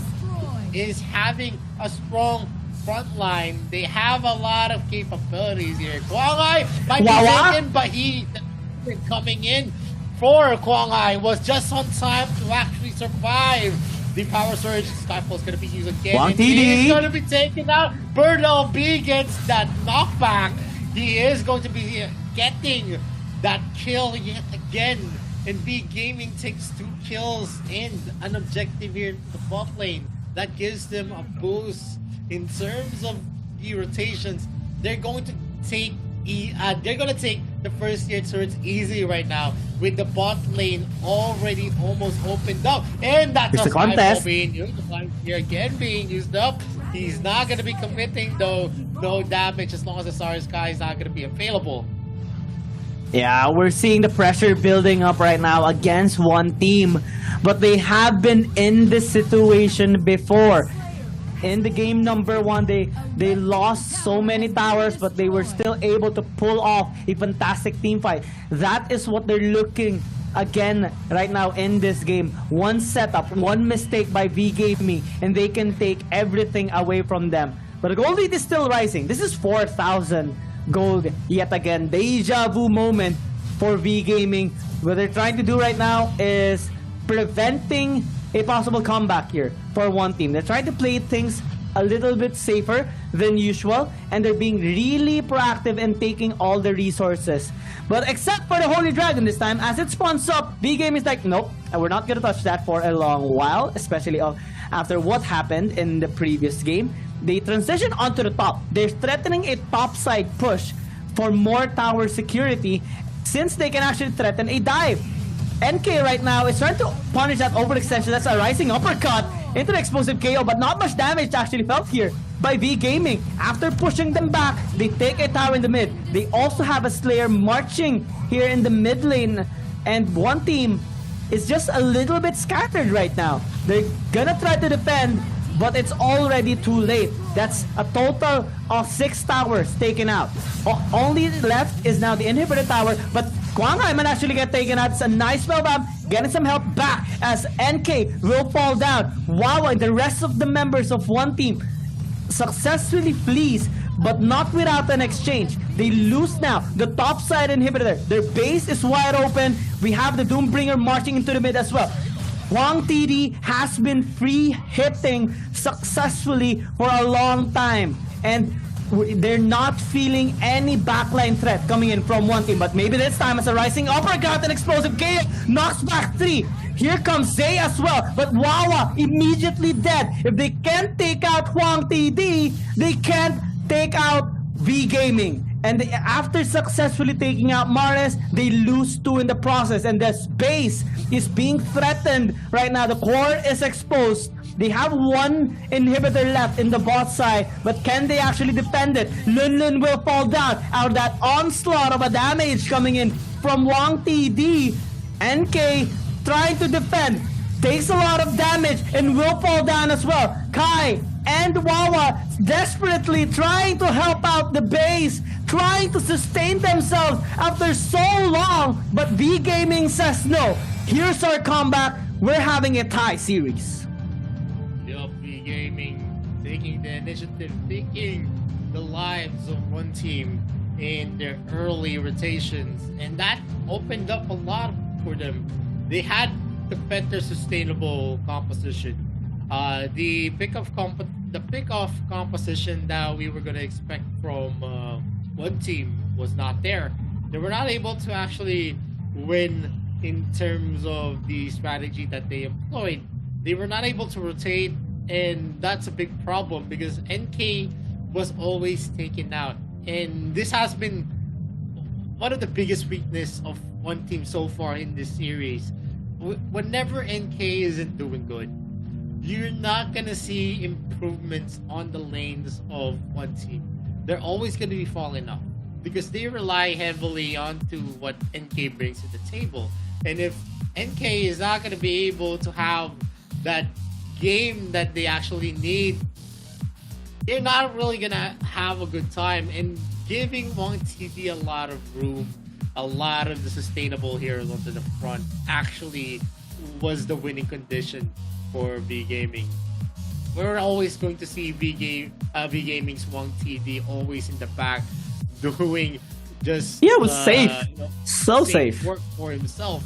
Safe plays coming in from V Gaming was definitely there. They were not negligent on protecting Hwang TD. And in the moments where Hwang TD was actually taken out, they actually back off and wait for the Telenas if he's going to be regenerating or if he's actually dead. That's the only time that you actually see V Gaming turning off their rotation. And that's a big thing because that was a problem they had on the game number 1. They didn't have range. They didn't have anyone that could just consistently deal damage. Yes, there was a Violet there. The only problem there, they didn't have a lot of crowd control. And now here on game number 2, they remedied that. They had a lot of front lines that could actually protect, a lot of front lines that could actually dive as well. And one team actually trying to kill Hwang Hai all throughout this game was actually not very good of a move for them. It was a decision that actually made them pay a lot because every time they actually committed to Hwang Hai is just going to be regenerating his health by actually exchanging it with this ultimate. And that's what we saw. Sinistrea topping off. The damage coming in from Wawa and the others was consistent. But the problem here is that if you're not going to be able to actually take out the hero in the opening start of the combination, then that's definitely already your win condition out the window. Most of the time that they do commit, and well, that's one of the biggest problems on the RAS. Yes, Wawa was actually very good at using that RAS, but the problem that I said why RAS isn't really that effective actually came out here, because we saw RAS being effective every time you're not going to be able to take out the kills with that RAS combination. Usually RAS is going to die, just like how Cricknap actually used. Why Cricknap is not really a big pick in the AIC 2022, because every time heroes like Raz and Cricknap actually go in and not be able to burst down their targets, they're just going to be traded out. And that's already a big fact going through his series. And I think V Gaming is not going to be using that Raz big well. I haven't seen them use that Raz. So if you really want to win those kinds of fights, I think Cricknap and Raz is viable moving forward on game number 5, game number 6, where you don't see a lot of big tanks, a lot of heroes that has a lot of crowd controls as well being picked up. But in terms of picking it up in game number 2, it's actually going to be very, very difficult.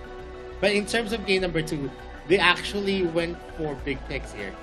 They went for the Zuka. They actually haven't expended a lot actually, but they expended on the Richter pick as well. Richter so far for one team has been a big pick. They always translate to wins whenever they have that Zuka, they have that Richter, but it actually got overturned here. Even the Slims pick was rendered ineffective because of how good the composition was for V Gaming. They had the winning condition in the mid game, because mid game Slims, you're going to be relying heavily on luck. Even if you have Claim Sanctity, if you're not going to be taking, you're not going to be procting those crits, he's not going to be able to deal a lot of damage. And that was evident going into game number 2. But they were actually relying onto the damage of the Slims. But it didn't translate. There was times now, there was a lot of free hits for Slims in the early game, but he was not able to translate it, because he was not lucky enough to get the crits, and that's one of the problems of Slims. He needs a lot of damage items to actually be effective, and they did not go into that kind of condition that they actually reached the mid game, the 15-minute mark, and they didn't reach the late game as well, which was mostly gonna lean heavily for them because of the damage and all the assassins that they have. And we can say this with absolute confidence. Wang TD has been able to free hit without any threat coming in or felt from one team. He was having like 100% of his HP remaining all throughout all the fights, especially in the later parts of the game. Why? Because Wawa, NK, Lun, and Zay could not reach him at all. At most, they were able to reach Maris. But that's just one of the crucial members here of V Gaming. The most crucial one is taking out Wang TD, which, because of that, he is able to just dish out a lot of consistent damage onto the members of one team, and having that superior range, having that superior damage in the line, especially against a Slims pick, which in terms of damage we don't really see, or we didn't really see much in that particular game. Wang TD was just on fire in that, and I want to commend the frontline members there of V Gaming, especially for Maris as well, because they were able to actually protect Wang TD quite effectively. At most, Maris became like a sacrificial lamb for some of the times, being the one to die instead of Wang TD, because he was there trying to zone out the members of one team as well, especially with the cramp control and the AoE damage that he does have. He was trying to land those knock-ups onto the backline members of one team, and even sometimes on the frontline members of them, just so that he can prevent them from reaching Wang TD. And with that kind of strategy, they were just having a solid and stable formation all throughout team fights, marching forward as one team desperately tries to break down these walls. And we talked about these walls earlier during the drafting phase. There were 4, and unfortunately they were only able to take down a few of them, maybe 2, maybe 3, but it wasn't enough to take down V Gaming. And in this game, we saw a more stable growth actually in terms of economy here for V Gaming. It started out slow, and sometimes one team actually pulls off a bit in terms of kills and coming back in terms of economy, but over time, V Gaming got ahead. And if we check the damage dealt to champions, Wang TD dealt a lot. Kwang Hai as well, as he was soaking up some damage, he was taking the lives as well here from one team in order to sustain himself. Everyone from V Gaming did their part, and it caused a lot of problems for one team, especially with the composition that they do have. If we recall a while ago, we talked about how this kind of draft actually suffers when it's behind. And we saw it firsthand right now in this particular game. And the MVP of game number 2 is going to be Kwang Hai with an incredible of a performance with a Sinestria. 305 KDA and an almost 89% kill participation. This is going to be his 7th, and maybe looking forward for even more MVP counts, because that game was really incredible for V Gaming. V Gaming taking the initiative here, taking back what they lost in game number 1. That's a 1-1 as a start on this series. It's going to be exciting to see who's going to be taking game number 3. We've seen a lot of teams actually spiral out of control whenever they get game number 3. That's where they get the bulk of the momentum, because we only see the start at game number 1 and number 2. And that's already a good sign. Now we see a 1-for-1 because they're not letting the other team actually have the advantage. But enough of that. We're going to a very short break before we continue game number 3. This is the AIC 2022, the grand finals already. My name is Vittorio. This is Young Gaming. We'll be right back after the short break. Dragon Kingdom. Yue brandishes a fan as her weapon, retaining her elegance even in battle. Aqua Force and Mountain Crusher allow her to easily control the whole battlefield, and Borrowed Might allows Yue to unleash endless attacks. If an enemy dares to offend Yue's grace, then they will taste the power of Rising Wind. Passive skill, Borrowed Might. Every time Yue uses Aqua Force and Mountain Crusher, she will gain a stack of Borrowed Might. When she has 2 stacks of Borrowed Might, Yue will reset the cooldown time of Aqua Force and Mountain Crusher and strengthen the next Aqua Force or Mountain Crusher. Skill 1, Aqua Force. Yue throws 2 bone fans at close range, dealing damage to enemies in their path. After strengthening, Yue will throw out 4 bone fans when using Aqua Force. Aqua Force will deal several times the damage where the bone fans converge. Skill 2, Mountain Crusher. Yue throws 2 bone fans at far range, dealing damage to enemies in their path. After strengthening, Yue will throw out 4 bone fans when using Mountain Crusher. Mountain Crusher would deal several times the damage where the bone fans converge. Skill 3, Rising Wind. Yue knocks back nearby enemies and deals damage to enemies in its path while pushing them back slightly. Yue will gain additional vision.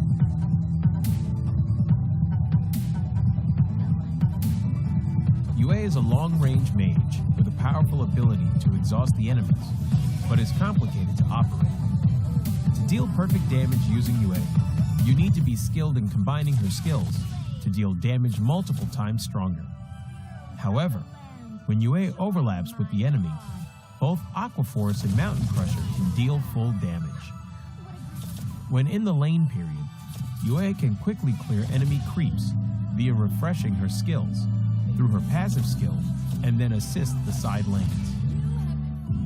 In team fights, Yue needs to use Mountain Crusher multiple times to exhaust the enemies and frequently use Aqua Force to charge up her passive skill to look out for chances to kill or exhaust fragile enemy heroes.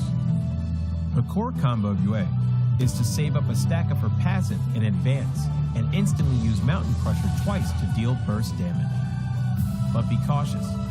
Yu's ultimate is the only life-saving skill, so she needs to save her ultimate to be aware of enemy assassins' heroes in team fights.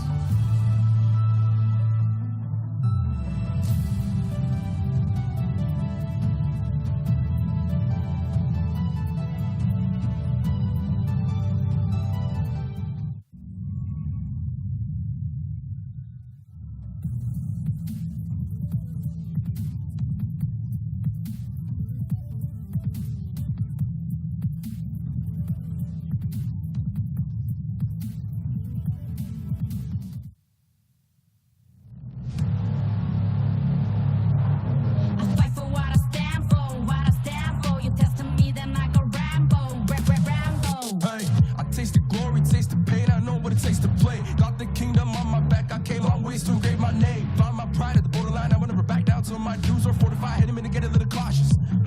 It's part of the process. They think I'm crazy, or am I really brave? I don't let nothing phase me, there's no hold up delay.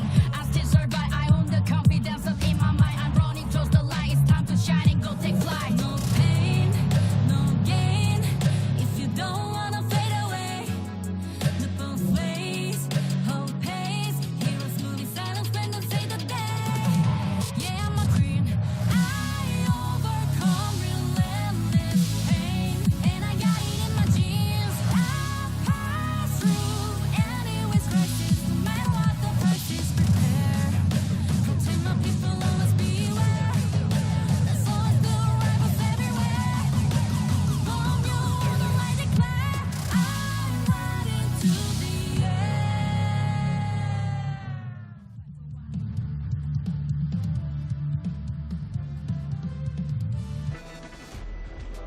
Welcome back to the Arena Valor International Championships 2022. My name is Vittorio, this is Kiyang. We're already at game number 3 of the Grand Finals, and we have a 1-1 scoreline. No one has a lead on this series, but that could change as game number 3 is going to be driving the momentum onto which team.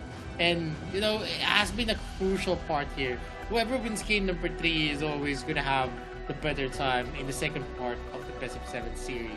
We've seen this before. This is where 4-1 scorelines actually happen, because people who actually won game number 3 actually overturns the game, and people who probably gets game 1 and game number 2 actually performs not that better going into the second part of the series.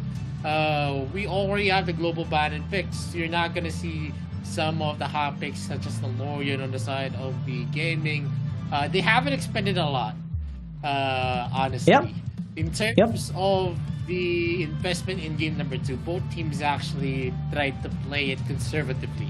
They did not commit much. On one team, they lost Richter and they lost the Zuka pick. Also the Slims as well. We haven't seen the Kafeni Bina combination just yet.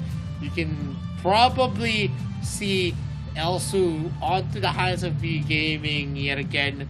It's still going to be available for them.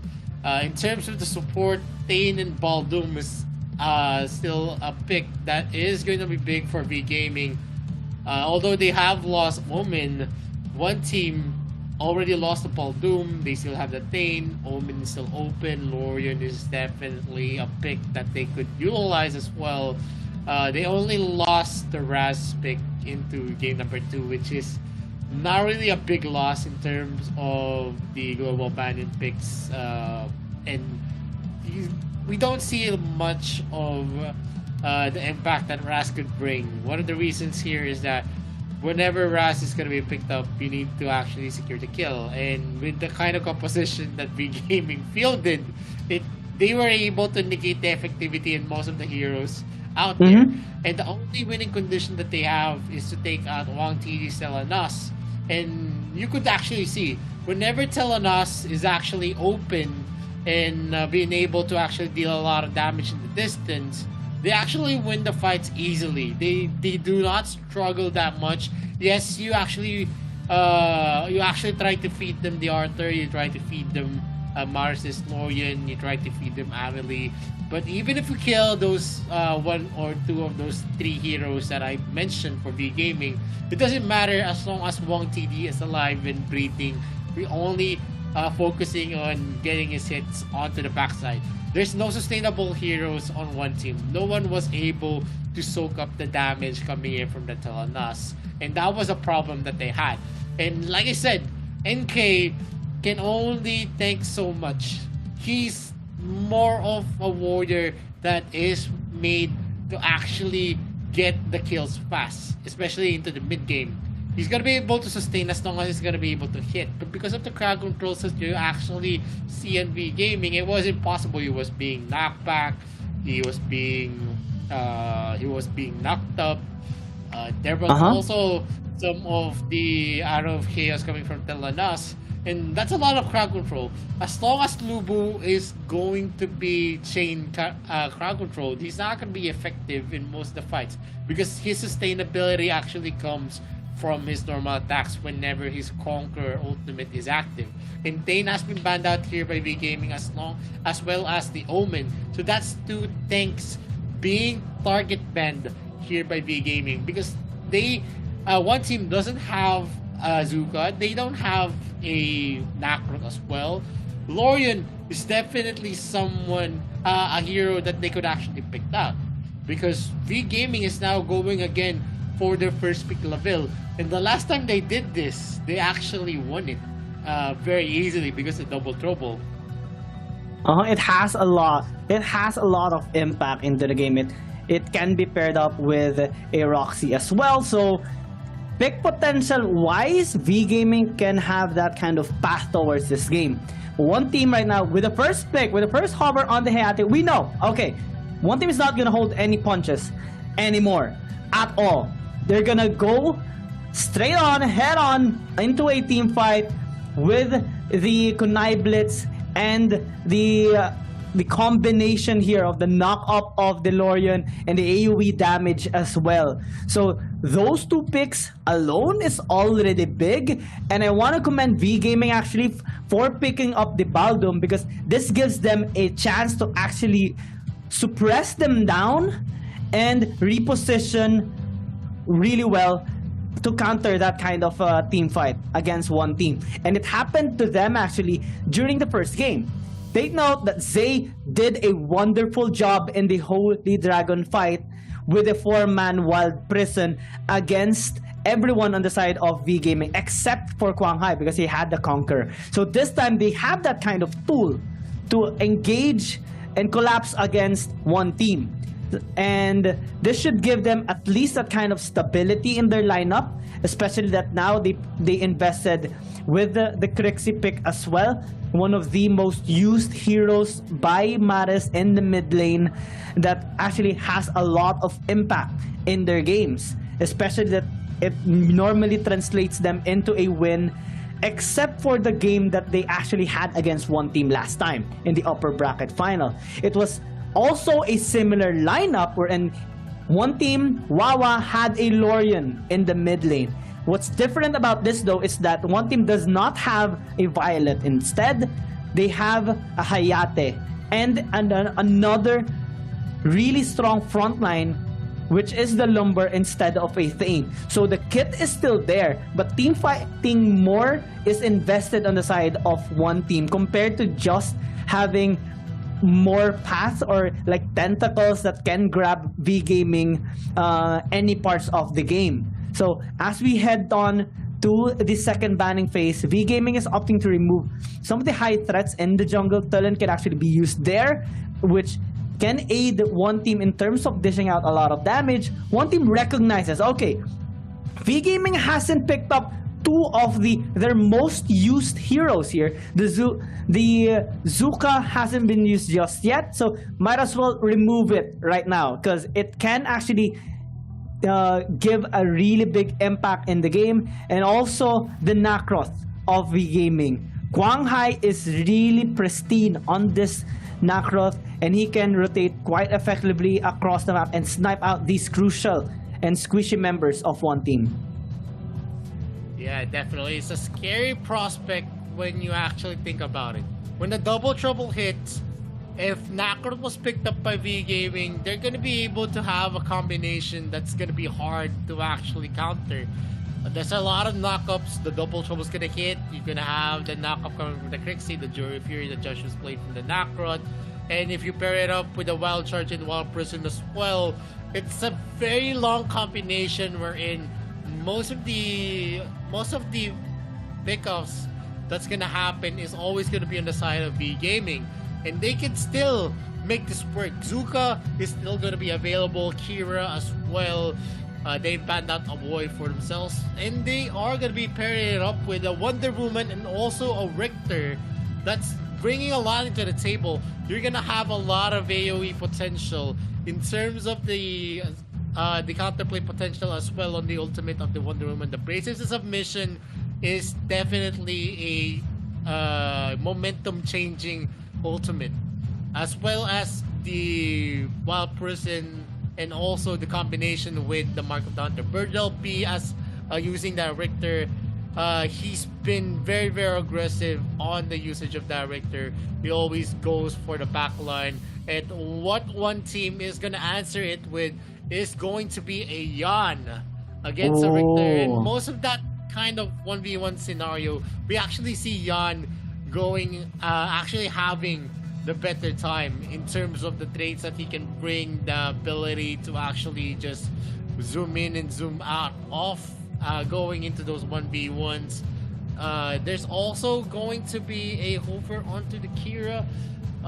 Maybe they were gonna use the Yan on the jungle, but they opted for a Kira, which is definitely kind of okay in terms of what he could actually bring. He's going to harass the backline of V Gaming, definitely, especially Laville, who is going to be open most of the scenario. So protection is definitely key here for V Gaming. If Wang TD again gets a lot of free looks, they're going to have the better late game, the better mid game as well, because of how good the scaling heroes they have on their composition. The Richter and the Crixie is definitely the key heroes that they have going to the mid game. And late game, Laville is definitely going to be a monster. On one team, they do have a lot of crowd controls on themselves. They have the Wailing Blade single target stuns coming in from Lunlun's Ryoma. You have the Splitting Earth from Lumbur. You have the Star Sky from the Lorien. So it's still looking hot for one team. So far in the AoE department, no one's going to be falling off. Everyone can actually provide a lot of value in both teams in terms of the macro potential. The pick-off potential, though, that is going to be a key. If Wang TD is again going to be hitting all of his double trouble, this could actually spell a lot of disaster for the lineup of one team. Let's see if it's going to be that way for V Gaming, or is one team's composition that has a lot of crowd control in terms of the AoE is gonna be racking up the clashes for one team. This is going to be very interesting because V Gaming does have a solid lineup. They can suppress. They have a lot of frontline power as well to provide a lot of protection for Maris and Wang TD. It's kind of similar to game number 2 in terms of their strategy, but this time one team does have a better angle to approach a team fight against V Gaming. They can actually enter from multiple angles with Lunlun NK on the backside. They can go from the front with Zay and Wawa and Kai. So it's going to cause a lot of hesitations maybe on the side of V Game, but that's a nice setup there on the Kai. He's able to disengage successfully though, so he's going to recall for now, reset in order to catch the next wave. But on the top side, both teams are not giving any chance to breathe. We're seeing them ganking the top side, trying to dish out a lot of damage to their Dark Slayer laners, and kind of forcing them to recall a little bit, since both of them are actually below half health, around 40%, and this can actually spell out trouble because one team is rotating towards the top side. We're seeing Wawa and NK lingering there, helping out NK just to clear out some of his camps, while Bertleby is able to reset already. So no casualties for the moment. It's quite an aggressive start, but not enough to be punished at all yet. So they're just waiting for the next objective, the first objective of this game, which is in around 10 seconds. And we can actually see that maybe V Gaming is gonna take the Dark Slayer or the Slayer, and one team is gonna trade it out with the Abyssal Dragon, given their positionings right now. Well, I think it's gonna be safer if they go for the Abyssal Dragon thing, as might be a rotation that's gonna happen. Oh. It is gonna be difficult as V Gaming is gonna be starting the Abyssal Dragon. Will there be any contest? But there is a knockup and a Moonfall being used up here. Maris. And Huanghai is gonna be able to secure that. They were able to stop NK from going into the Abyssal Dragon area as one team's Moon is starting the up as Bird LB is gonna be able to spot out Lunlun. He's not able to actually finish the Dark Slayer, and without NK in the area, he's not gonna be able to commit that because he knows there might be a possible steal. The Mark of the Hunter coming in from Bird LB, that's true damage as well. And Yeah. there is already the clear possibility here as Lunlun finishes off that creep wave. There's not much that they can do. There's a positioning from V Gaming. They're not going to let a objective easily slip to the hands of one team, and that's gonna be bringing up the gold to 400 gold lead on the side of V Gaming. They still have the advantage. They still have the initiative as well. The double trouble is going to be ready. Are they going to be committing that? But they're gonna be clearing the creep wave first before they do. And this might be dangerous as a Moonfall is gonna be used again by Maris. He catches up Wawa, almost getting that kill. And if that was close. actually hit, it would have been first blood onto the hands of V Gaming, and there is still an advancement again as the one team goes in for the duel with the with Hans Baldoop. V Gaming is gonna be taking the second objective of the game. They get the dragon, they get the Slayer, and they've been keeping track on all the positioning here. The overall stream is not gonna hit Wang TD as he was able to pop Wawa! shield, and Wawa almost gets that kill. Is he gonna be able to secure that? No, he's not gonna be securing the kill onto Wang TD. He knows that he doesn't have any escape plan if he does commit for that dive. Yeah, that was close. But one thing's for sure, V Gaming, again, similar to the first two games, they are the ones ahead in terms of objectives. They're trying to maintain this kind of aggression, especially on objective takings, because this is where they're gonna get ahead, especially in the economy department. We saw a double trouble connecting onto one member of one team on the bot side, but it did not translate into a dive because one team has numbers advantage. So good call coming in from V Gaming. Still a little bit ahead into this game, but what they need to be very careful right now is that everybody's getting their power spikes, their initial power spikes already, and one team has the upper hand in this. Wang TD took a lot of damage, and Wawa can actually opt for a dive. They need to be very careful as Han is going to be all alone in there, but Moonfall coming in here from Maris, that's a lot of damage. Wawa going in, but he gets pumped upon, tries to opposite for the orb, but he's not gonna survive for very long. Zay as well will be punished, and V Gaming gets one by one on the members here of one team. That's 3 casualties in exchange for just the tower. Why? They overextended. They thought V Gaming weren't going to be complete, but that's the opposite that happened. If we check out this replay, yes, they got the tower already. Han nearly got taken out, but he got to survive, and retaliation went through here from V Gaming. Without any resources, without any ultimates available anymore for one team, they cannot prolong the fight anymore.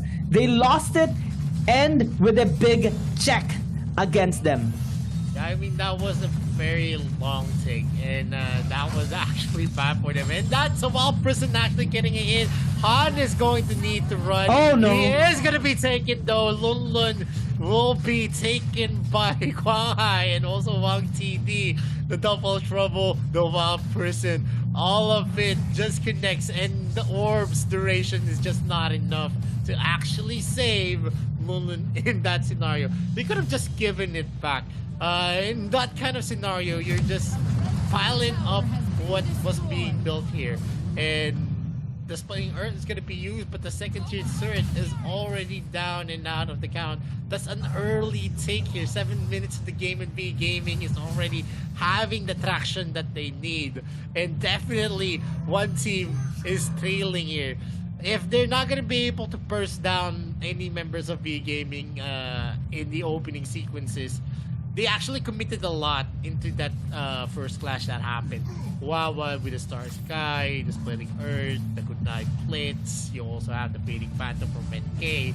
They didn't have anything for them going into the counterplays that happened. B Gaming still had a lot of ultimates, and definitely that was detrimental. As Zay might be taking out the Wild Prison is going to be used. The Star Sky as well. The bracelets of submission is going to be used to deter the counter attack. But Kai gets that kill. A lot of the shurikens are going to be hitting Huang Hai, and V Gaming actually lost their jungler in that initiation. Zay was able to safely get away. Lumbur as the support hero is gonna be it's gonna be a very, very tanky hero. He's gonna be able to soak up a lot of the damage that's gonna be coming up to from V Gaming. But Kai is going to be the target there. The Splitting Earth is gonna be used. Han is gonna be slowed down. Here they go. The Morphle is gonna be used. And there's a great position from Wawa. He goes with the Star Sky. And not much is gonna happen as two of the members of one team is actually on the Holy Dragon. But it's actually a kind of a win by B Gaming. Why? Because yes, there is a trade-off objectives. No kills happening despite many resources being thrown out by both teams. But what V Gaming got there was successfully defending their top side tier 1 tower.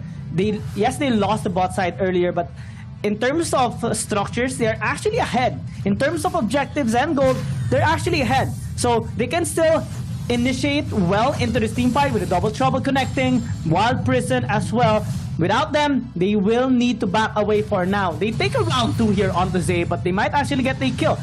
Kwai says no, and Zay says shoot.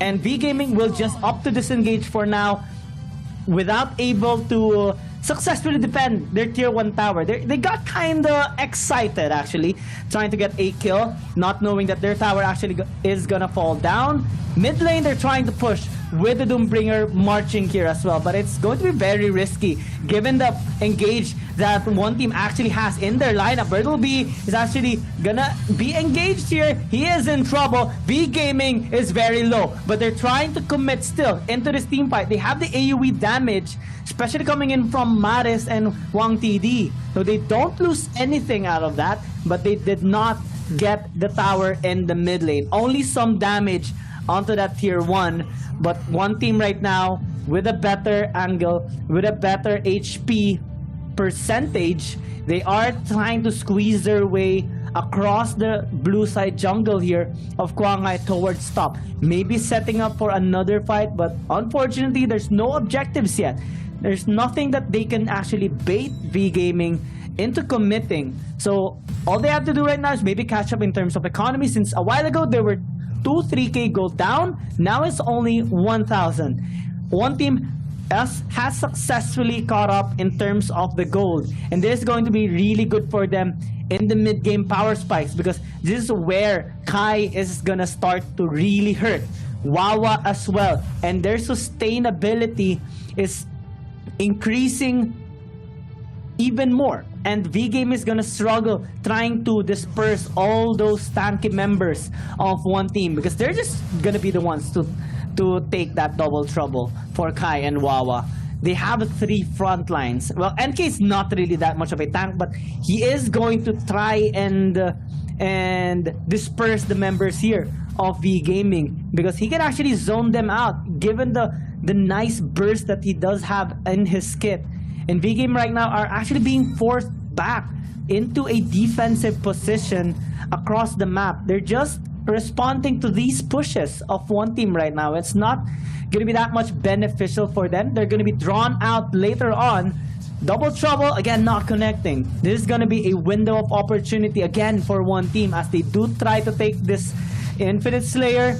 V Gaming is gonna opt to actually engage as a nice knock up coming in from Zay, but the damage is just too much coming in from Mattis and Wang TD. They get the kill, but not the objective. So they're trying to draw one team out here in the mid towards the dragon that has been spawned up quite a while ago already. So one team is trying to maybe position themselves towards a steal. They have the Kunai Blitz ready. Han is quite low, 5,000 HP, but V Gaming goes in and they go in hard. That's a lot of damage, and Wawa could not take any of it as he falls down. And V Gaming now rising up to the challenge. So V Gaming having the bulk of the clashes onto their advantage, as long as they have the capability to actually protect Wang TD. The damage that they're going to be dealing is not going to be falling off. AoE wise, they are going to be able to deal sustainable damage in multiple heroes from the side of one team. And on the side of one team, they need to get a pick off if they really want to have that win. Well, TD is going to be targeted there, and while Prison is actually going to hit, they get Lulu without the cleanse from Zay. They're not going to be able to disengage, and that is definitely what happened here, as a lot more resources are going to be taken. The Starry Sky is going to be committed here. That's a shield being used up. The Moonfall is already up, and out of the count, NK though gets Chain CC'd. He's not gonna be able to move there, and in a split second, another death is going to be on the side of one team.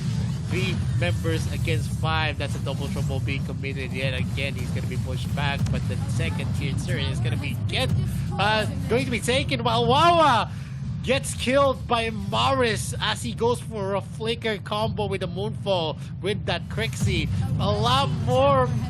Every second, every minute actually, we're seeing one of the members of one team falling down and an objective being taken as well. That spirals the gold lead to almost 4K.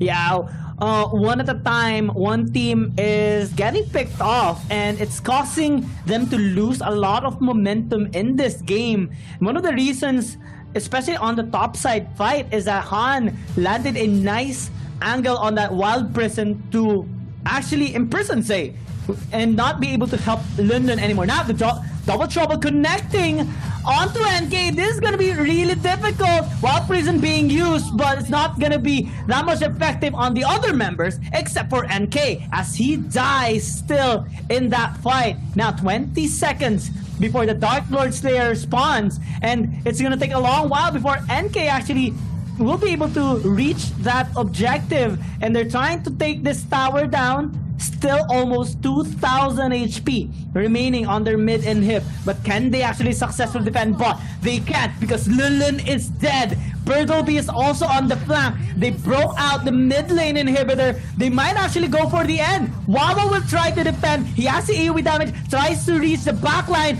Kunai Blitz invested, but not enough to get a kill. He gets killed by Wang TD instead. And now V Gaming still pushing their limits. 2 members are quite low, but they have the second life on Wang TD, so they still commit on this fight. Wild Prison invested already, but they will just commit onto the base. They know what's up, they know what to get, and they get a 2-0, 2-1 lead. Yep, that's a 2-1 lead onto the side of V Gaming, who is the one dictating the gameplay that's happening in game number 3. Most of the rotation was dominated by them, and it's no surprise with what kind of lineup they were actually having. They had the better composition, and that transition to a very good rotation from most of the members of V Gaming, as well as the start and to finish. You have the Wild Prison, you have the Double Trouble, all the ultimates that definitely alters the fights was on the side of V Gaming, and that's a big thing because they were able to actually connect all of them, and they were able to actually bait out some of the clashes. The first blood was secured here by V Gaming. You could actually see here onto the replay on how big of the plays that was happening here. While Prison, then you're gonna have a double trouble. It's just so hard when you get a nice setup with the Wild Prison. All of the ultimates are just gonna be easy to be procced out with, and the damage coming in from Mars as well. He was always able to almost get a solo kill.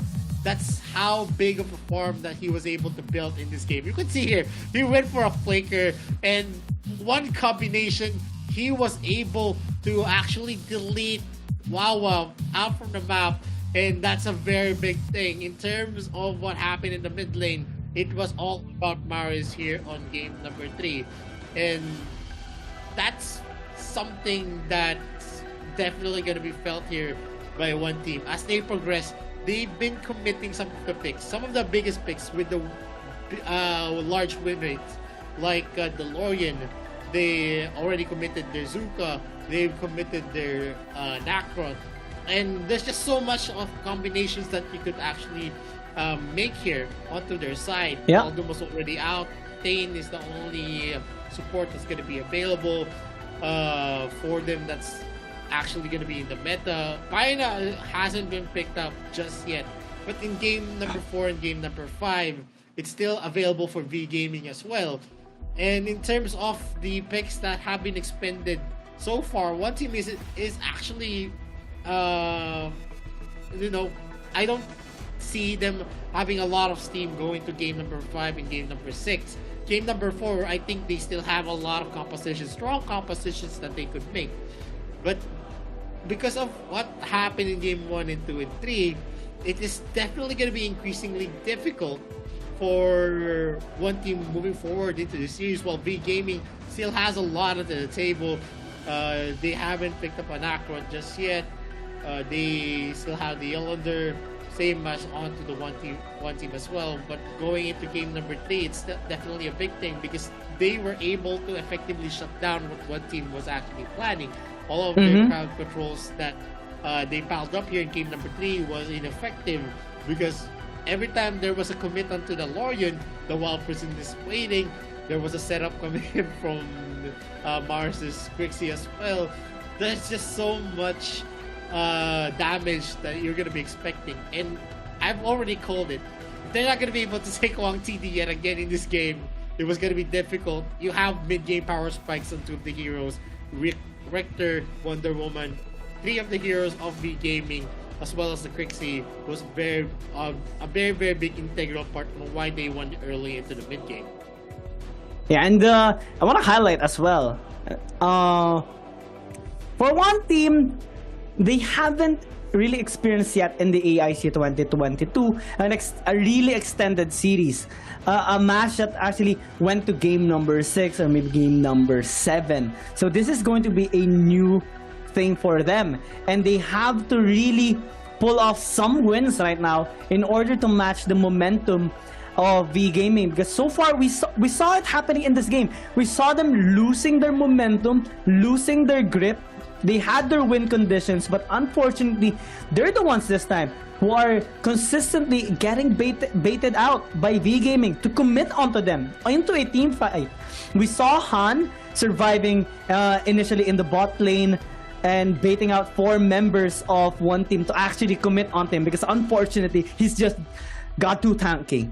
He's just too tanky, and V Gaming were there to actually retaliate against one team and picking up 3 kills.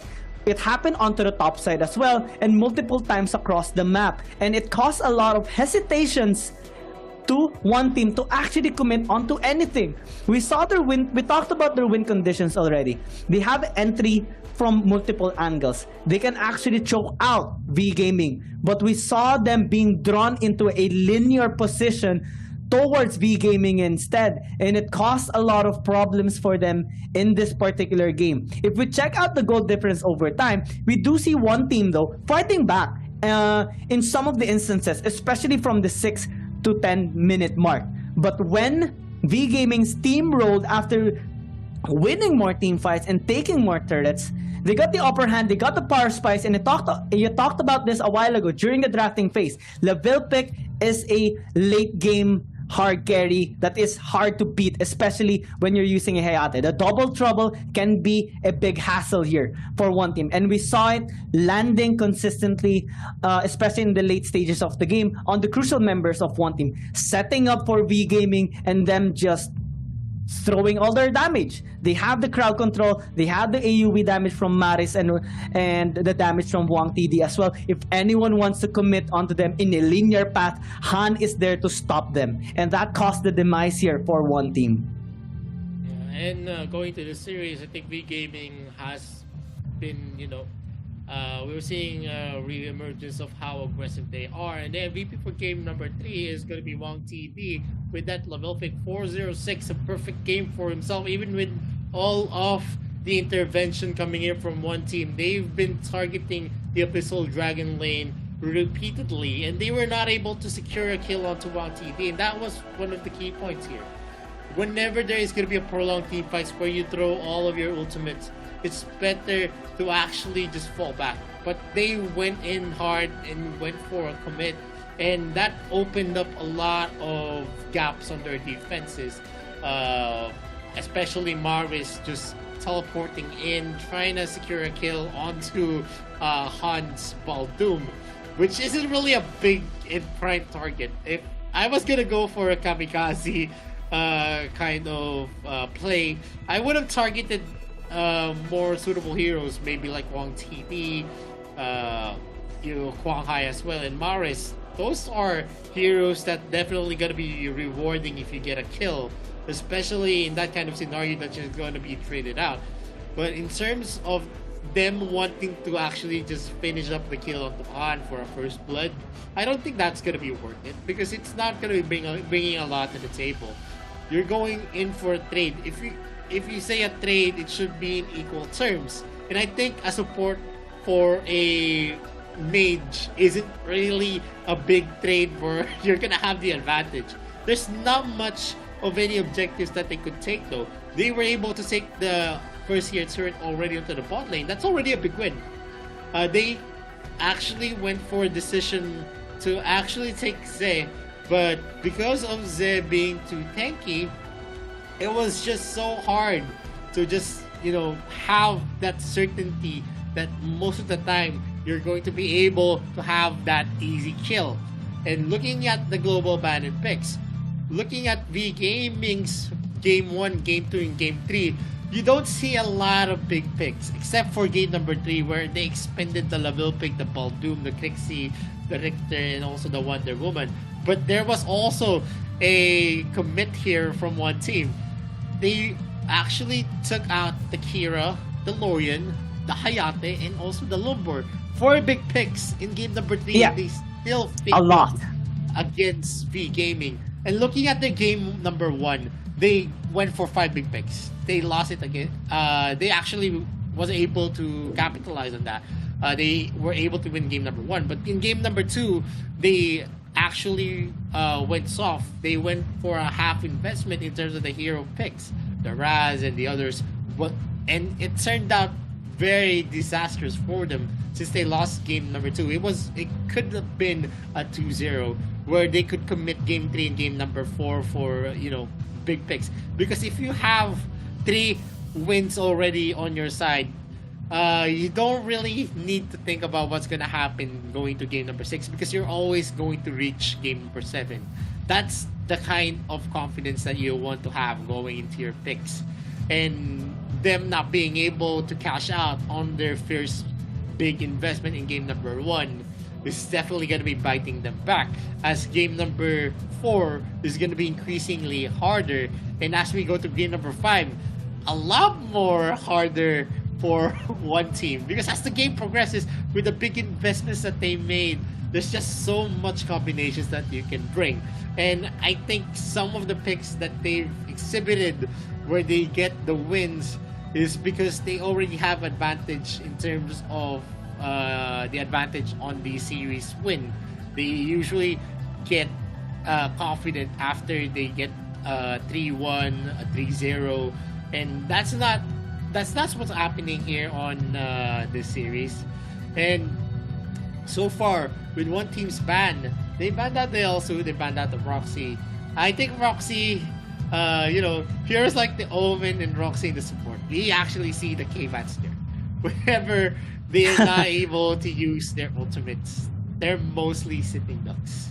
And that's a testament. It's a hard thing because not all the time you're actually gonna have the capability to hit those ultimates. The Death Embrace, the Agnes Grip as well. If you cleanse at the right time, it's actually not gonna connect.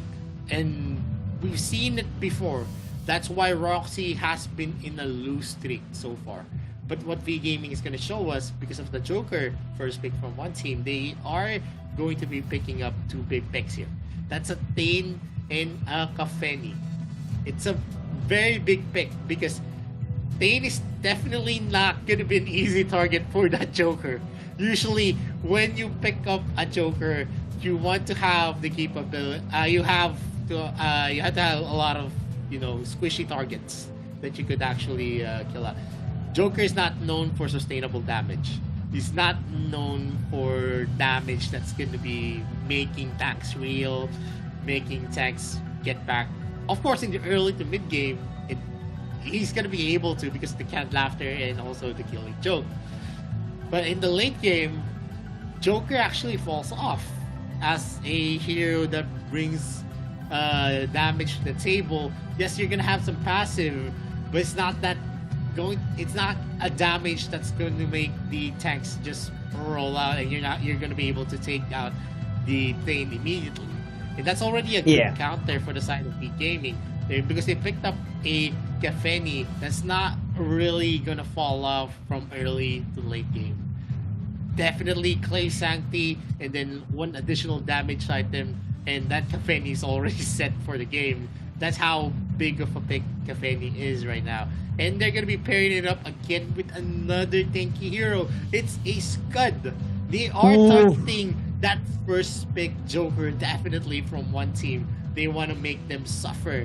And I can't actually think about what's going to be the best counter for one team. They already have Hayate out of the table. There's not much heroes that actually excels against a Scud and also a team. Yeah.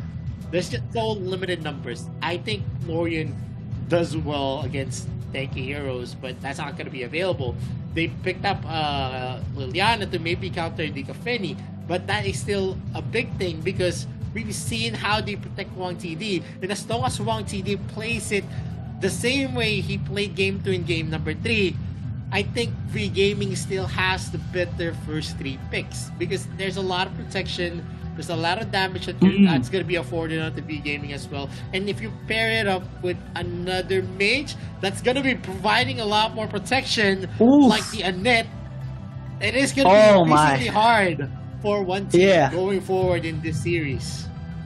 Yeah, so difficult. And also they have taken out the Elendor, which is one of the possible paths here for one team to have that more siege damage, more consistent DPS against V Gaming's front lines. But now since it's removed, now that V Gaming has another hero that can actually help the front line and back line have more sustain, well, this is a good, relatively okay pick coming in from one team. Picking up the Sinestria will be their tool in a sense to deal with these front lines, since it does have a lot of sustain as well and can match their tankiness a little bit. But I'm still kind of nervous on how they are going to be pulling this off. Compared to the past few games, they don't have that much setups anymore. Yes, they do have Wonder Woman. The Liliana can go in and kind of skedaddle from multiple angles as he dives here and there. Same as the Chi pick, but V Gaming still has a superior formation that they can actually manage, which was actually their key strength to victory during the past 2 games. that they have won as well. So as long as they're gonna be able to provide that protection for Wang TD, then everything's gonna be a-okay. Even if they lose Maris, even if they lose Quang Hai, it's gonna be okay as long as the backline is safe. And in this game, well, one team does have a little bit of an access there, but it's not as much pressure that V Gaming's backline can actually feel it to the nerves. So one team has a big responsibility actually to win early game, which should make sense. If we recall the stats, normally they're the ones who are actually ahead in the early game. They're the team that actually dominates the early game, not only to the other teams, but against V Gaming as well. But we haven't seen it yet in the past 2 games. So maybe this time, it's now or never. Because if they're going to be losing out on this game, V Gaming is going to be on match point for the next one. And one team or any people supporting one team is definitely not going to want that. They want an extended game. They want one team to win. So they have to really take on and charge in the early game to gain the necessary momentum to disable that formation later on. It's definitely going to be a problem that's going to happen here, as I think if they lose game number 4, I think game number 6 is already set for V Gaming. I don't see one team actually getting back into the series. They could actually reach game number 6, but I feel like V Gaming could actually finish at game number 6 if one team actually loses it out. There's a lot more picks that you can expect. Iggy hasn't been picked out just yet.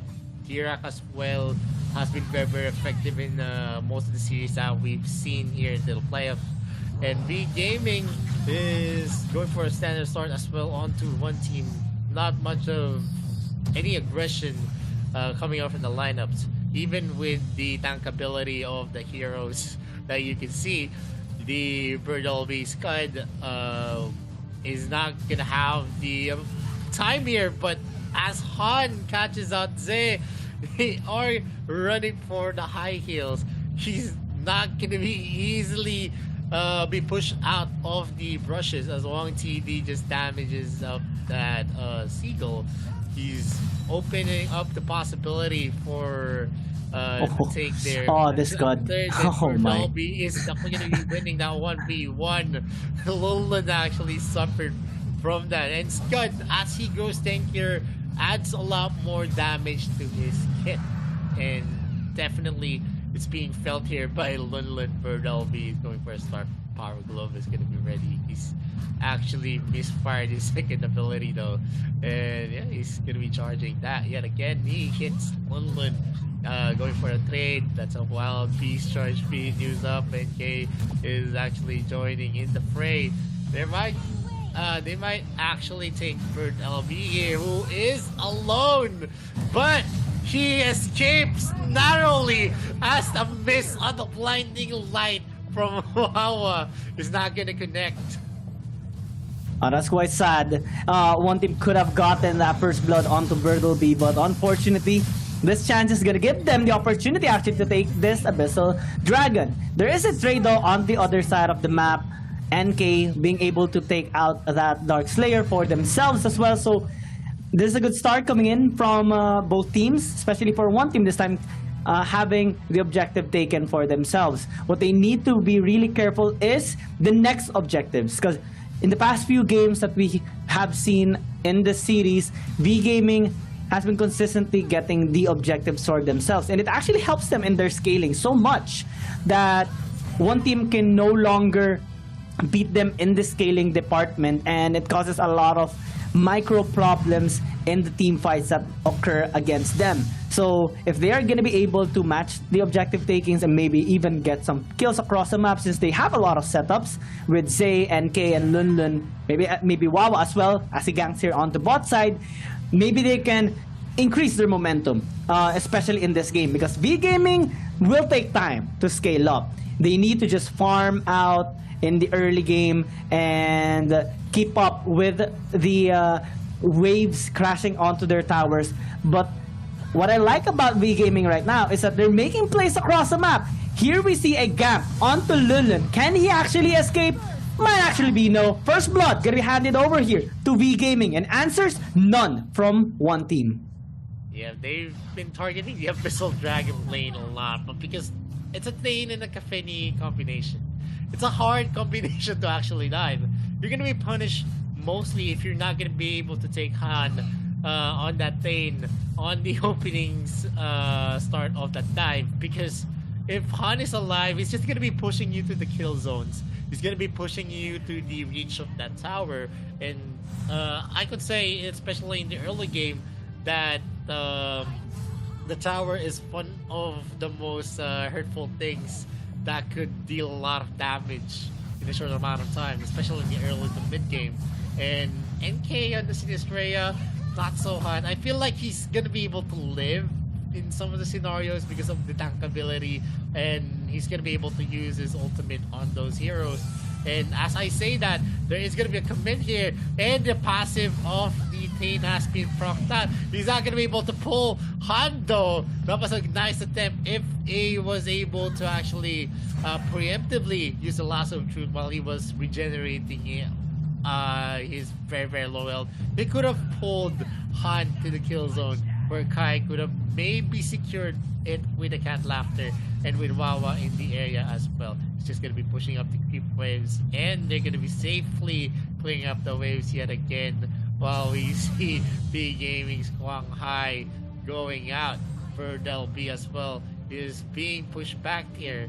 They're now leaning heavily to a rotate here to the Dark Slayer lane, while on the mid lane, we might see a catch onto Wawa, almost dying from the gank of Kwang Hai. Bird LB still has his capability. The Wild Beast Charge was used, so he was not stunned with the Dragon's Pain. Wang TD goes in hard. He's not going to be able to catch out Kai, who has his Flicker ready at that moment. But that is still a big win, since they're going to be securing some of the resources that is for NK. The mid lane, there might be a fight that's going to happen. Sinistrea and also Kwang Hai's Kira are actually going for a trade. Tower take might happen. Braces of submission being used up. Han is going to be pushing. He's not going to be able to catch up Zay with the Flicker being propped out yet again. And this has been very, very hard now for one team.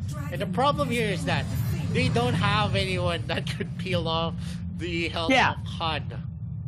Yeah, they have the Joker, but the Joker can only do so much damage, same as the Liliana. So, how can you deal with a tank? That is a question for now, and one team does not have an answer just yet here in this game.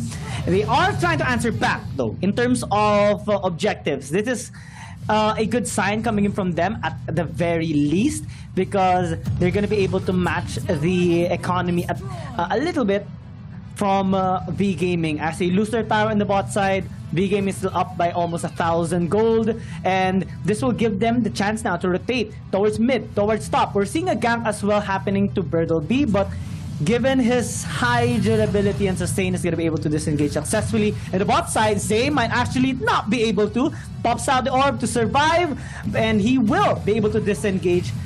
Unlike though the tower, he cannot move at all, so he's just gonna fall down. Another structure take here by V Gaming. Yep, a very strong start yet again for V Gaming. Almost 7 minutes, and they already take 2 turrets, and that's a big thing, because they were able to take the tier 2 turret without any kind of counter plays from one team. There might be something brewing into the top lane as we see a switch onto the laners here, as V Gaming, Swang TD, and Han is actually positioning themselves for the take onto the tier 1 turret. And it's going to be a big thing yet again, as most of the members of V Gaming are now rotating here to the top lane. The Fusillade is going to be used. They are dealing a lot of damage to the turrets though. One more wave that will crash, and they will be able to secure that. Kwang Hai is just onto the brushes, and there is going to be a pause.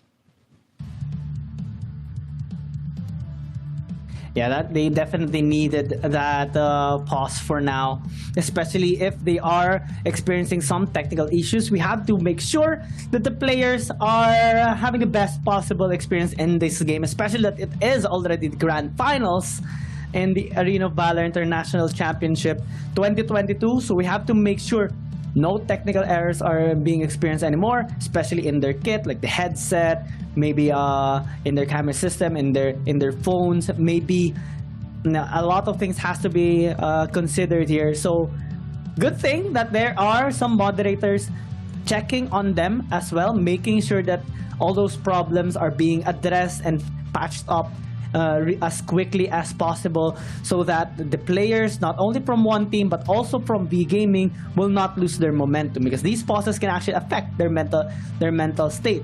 If they're feeling a little bit jittery, if they're feeling a little bit excited, maybe the prolonged pauses can actually cause them to kind of come down a little bit and lose that fighting power. But also we have to patch up the problem, so we don't really have much of a choice. It's better for them to have all their equipment set up properly so that they wouldn't have any sort of problem within the game. Yeah, definitely moving forward in this game number 4, it's not looking good for one team. In terms of the late game, I see them losing a lot more if we reach late game, and that's a scary prospect. Because the composition that they have, I don't think that they have the right firepower. Unless we see a very, very big mistake from V Gaming. Maybe on the rotations, maybe on the overextension as well. And definitely that's going to be playing hard. One team can actually detect any of those gaps. But if gaps don't open for them, they're not going to be able to take it. As V Gaming always has a leeway for themselves. They don't go aggressive whenever they don't go aggressive whenever their ultimates are down, and that's something. Decision making is a big thing. You have a lot of protection that could be afforded on V Gaming. If they do make a mistake, they still have the tank ability of Scud. You have the ability to use the vacuum to actually deter the enemies from entering the range of Wang TD as well. So in the moment that they actually catch out one of the members, it's actually going to be easy for V Gaming to actually minimize their losses. That's how good their composition is. The survivability, the tankability as well. Lone spots out V Gaming on taking that Holy Dragon, and with that, without much info that is brought to their decision making, they're not going to be able to spot out the Holy Dragon easily. They weren't able to trade out that Slayer, and with the Holy Dragon already out of contention, they're already too late on securing the Slayer trade.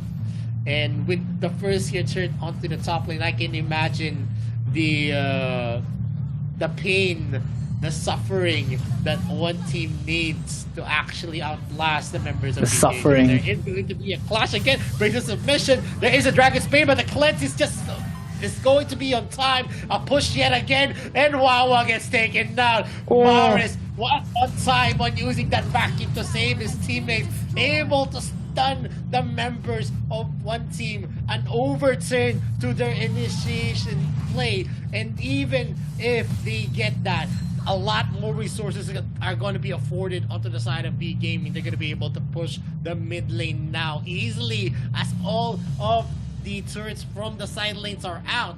And it is going to be hard, because without any kind of info onto the top lane and onto the bot lane, it's hard to position yourself in that moment. Oh my, V Gaming is just looking so fine right now.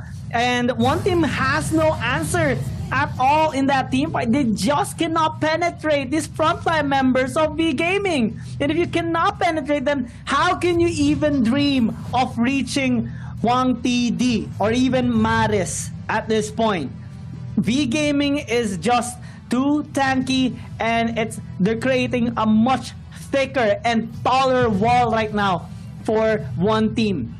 And it's going to be a lot harder for them to take them down, as V Gaming keeps on pushing their towers. They only have a few left, and this is going to be the last outer turret that they have in this particular game. Next is going to be the inhibitor towers, and V Gaming is not stepping at the brakes at all. Brittle Below is taking a lot of damage, so does NK.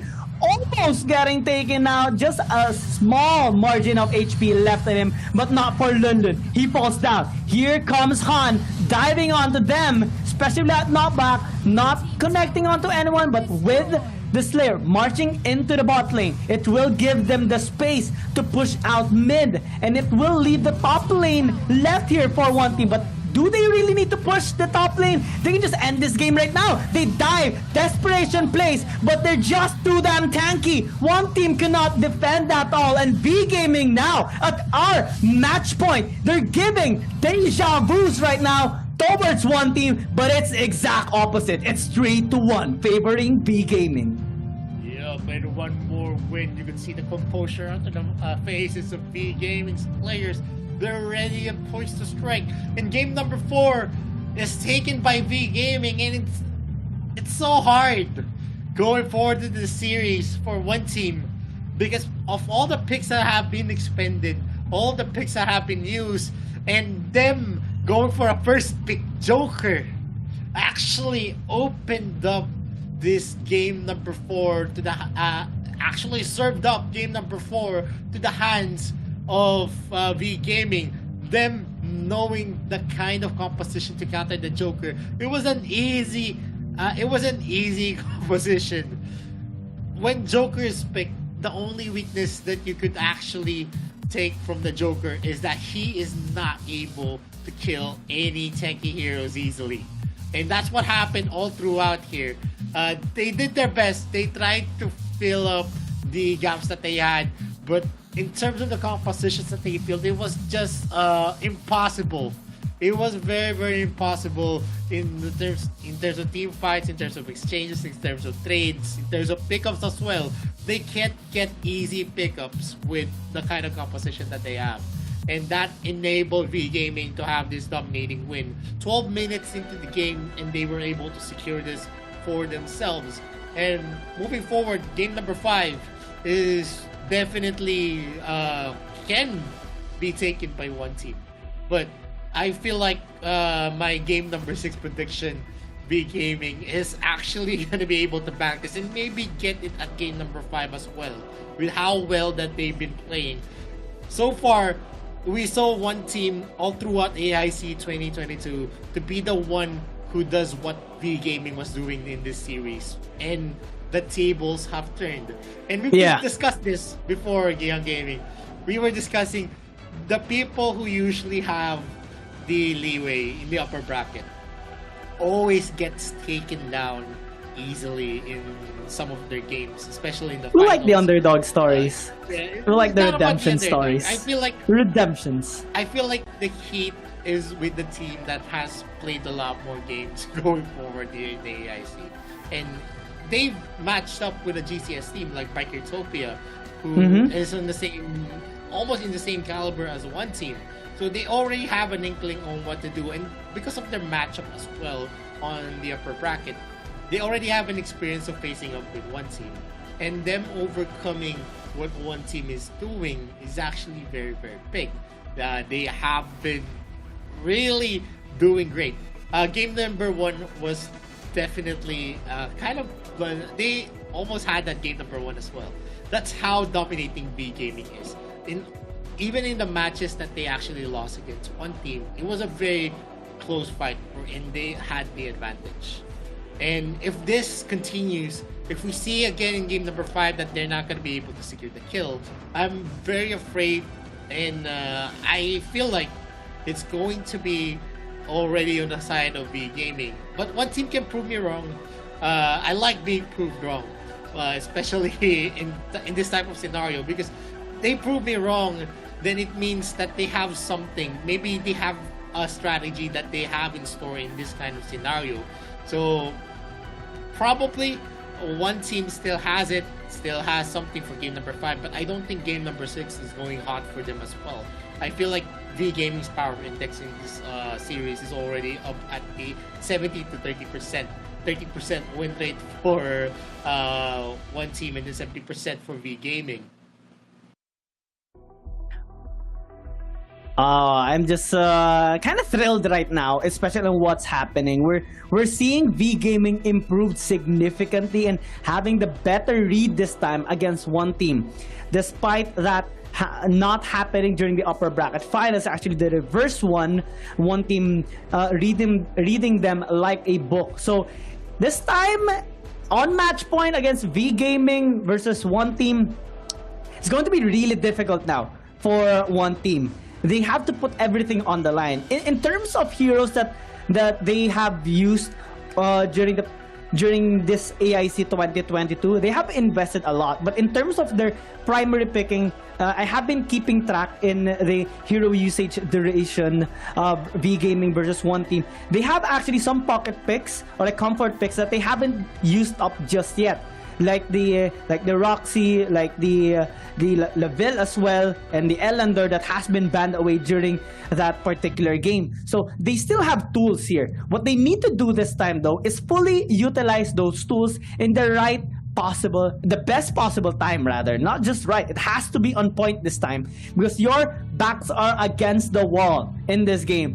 One more push, one more core destroyed, and you're gonna be dethroned from being that top spot, and V Gaming is going to be able to finally redeem themselves since last year. That has been their journey. They haven't been moved on from their last year's defeat against Buriram United Esports, and they want to finally claim the throne this time in AIC 2022. And it will take a lot still. This can go on and on in the series up to Game 7. Anything is possible. But what we can confidently say at the very least is that V Gaming has proven themselves so far. And the MVP in this game is going to be Maris on this wonderful Annette pick, providing a lot of safety towards the front and back line. And because of that, as well as the tanky already front lines of V Gaming, one team just cannot penetrate them. The walls are just too damn thick, my friend. Yep, that's a very well deserved. We've seen already the synergy that they had, the Scud, Attain, and then also an Annette. It was a very scary combination. You can't really fault the one team in this game number 4 because I think they tried their best, but the best composition that they have wasn't just enough there. They don't have a lot of hot picks that they could use, and the winning condition to take out Wang TD was again far out of reach on their current composition. It's just so hard. Wang TD always getting those free looks, being able to position well, has been one of the stories why they actually take the lead here. A 3-1. We've seen this before. V Gaming having a 3-1 lead. But in 3-0, 3-1 lead, 3-0 actually in the finals. But it actually went overturned for Buriram. They were able to close out 4 consecutive wins. And it's also possible for one team. It's just that I'm very skeptical. I'm very skeptical since I've seen the plays that was happening.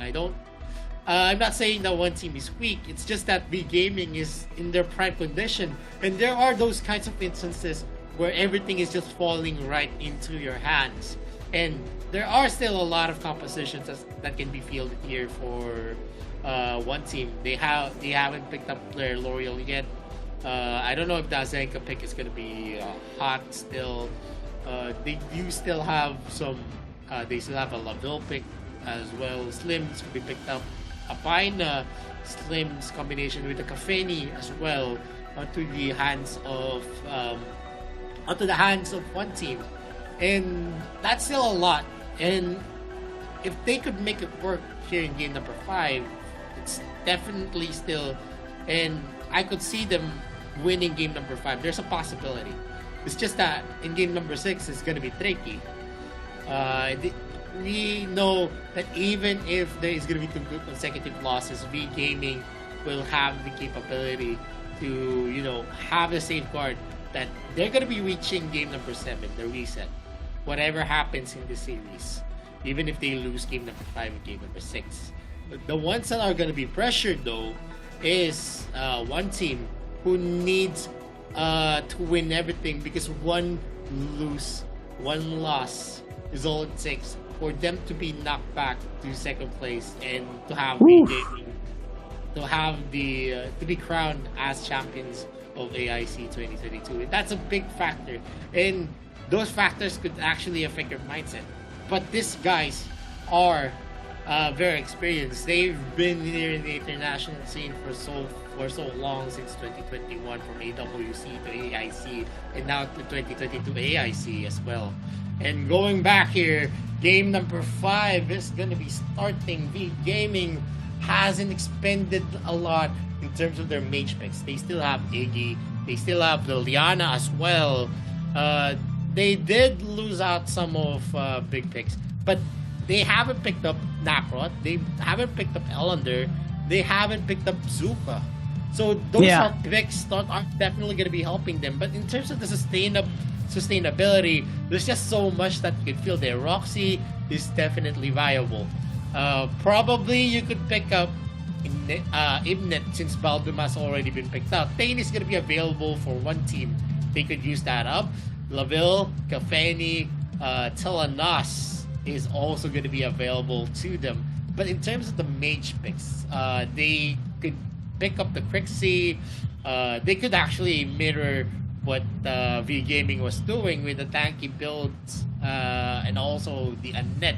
That's already a combination that is actually very scary. You see the synergy, and it was clearly felt on game number 4. But game number 5, maybe they could get their tanks to be picked up by one team. Omen and Tain. I feel like those are two viable bans that could be taken to advantage by V Gaming, because Nakrot, the Zuka as well, the Lorian is already out of the pick pool of one team, and there's not much that you really need to ban. Maybe ban out the Elander, maybe ban out a jungler. Varus as well could actually be viable, but they actually banned out a Tulin for V Gaming. And this is going to be very interesting, especially that V Gaming does have priority on both Nakroth and Zuka. And for one team, they have already expended both. So it can be a big factor here in this particular game. But V Game is not using it yet. For the meantime, they are going to be picking up the Varus instead, which is going to be a really nice starting pick here for V Gaming, since it does have a lot of sustainability in itself and can serve as a good front line for V Gaming. But with the Elander pick, is one team finally gonna be doing the double marksman lineup here for one team, and they are also gonna be hovering the Roxy pick. This is going to be huge. This is the lineup. This is the hero that is kind of like a 50-50. We already have discussed this so many times. If you're not going to be landing that Agnes Grip onto the crucial members, if it's going to be cleansed, you're going to be rendered useless and you're just going to be a walking tank. And you don't want that to happen. It happened during their series previously in the upper bracket final. They used the Roxy, but unfortunately, they lost to that one particular game against V Gaming and this Roxy pick is one of those reasons. So now V Gaming is trying to up their damage. Hovering the Slims is gonna be kind of interesting, since you do have a bit of lacking in terms of damage compared to the other late game scaling heroes, but you do have the flying spear, which can serve as a good initiating tool for V Gaming, especially when they do want to close in the distance. And with the Iggy pick, the Ember's Gaze will definitely leave a mark on the double marksman lineup here. Possibly, in theory, if one team will opt to do so, because Ember's Gaze on the Iggy always lands a big chunk of damage towards those squishy heroes. Yep, and definitely I think Crixie is viable here. And if they do pick that, that is a good counter against the AG pick.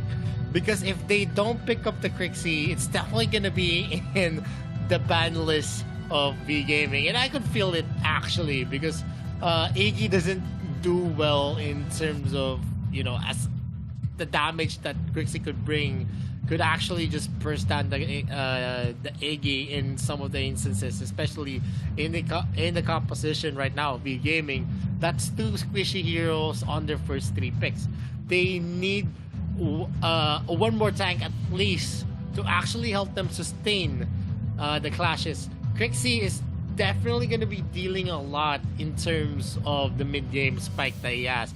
There is a mid-game spike for AG as well. The Emperor's Gaze is definitely going to be helping them start out the clashes. And as long as the Flying Spear is going to connect, that is going to be a key factor on how they're going to be able to actually outplay what one team has. And Agnes Grip, we've said this before, you've said it right before. I think Roxy, the reason why she does not perform well right now is that people already know how to counter him.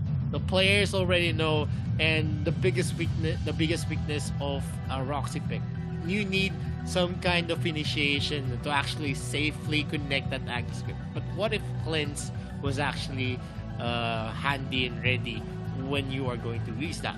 That is already a factor. It's all about the timing as well. And if they do pick Telanas in a double marksman, oh man, that's definitely going to be hard to pull off. Because if you have a double marksman composition, you already need to think about how you're going to be able to protect that hero. And Telanas as an immobile hero is definitely going to be they're going to be focusing on defending that hero because it's going to be immobile. Yeah. Leaving Ellender out in the open, not being able to capitalize what Ellender could bring into the table. And what Ellender does best is actually harass people in the front. And he's not going to be able to harass people in the front if there's no tank that is going to be protecting that hero. They need one more sustainable hero to actually make the lineup of one team work.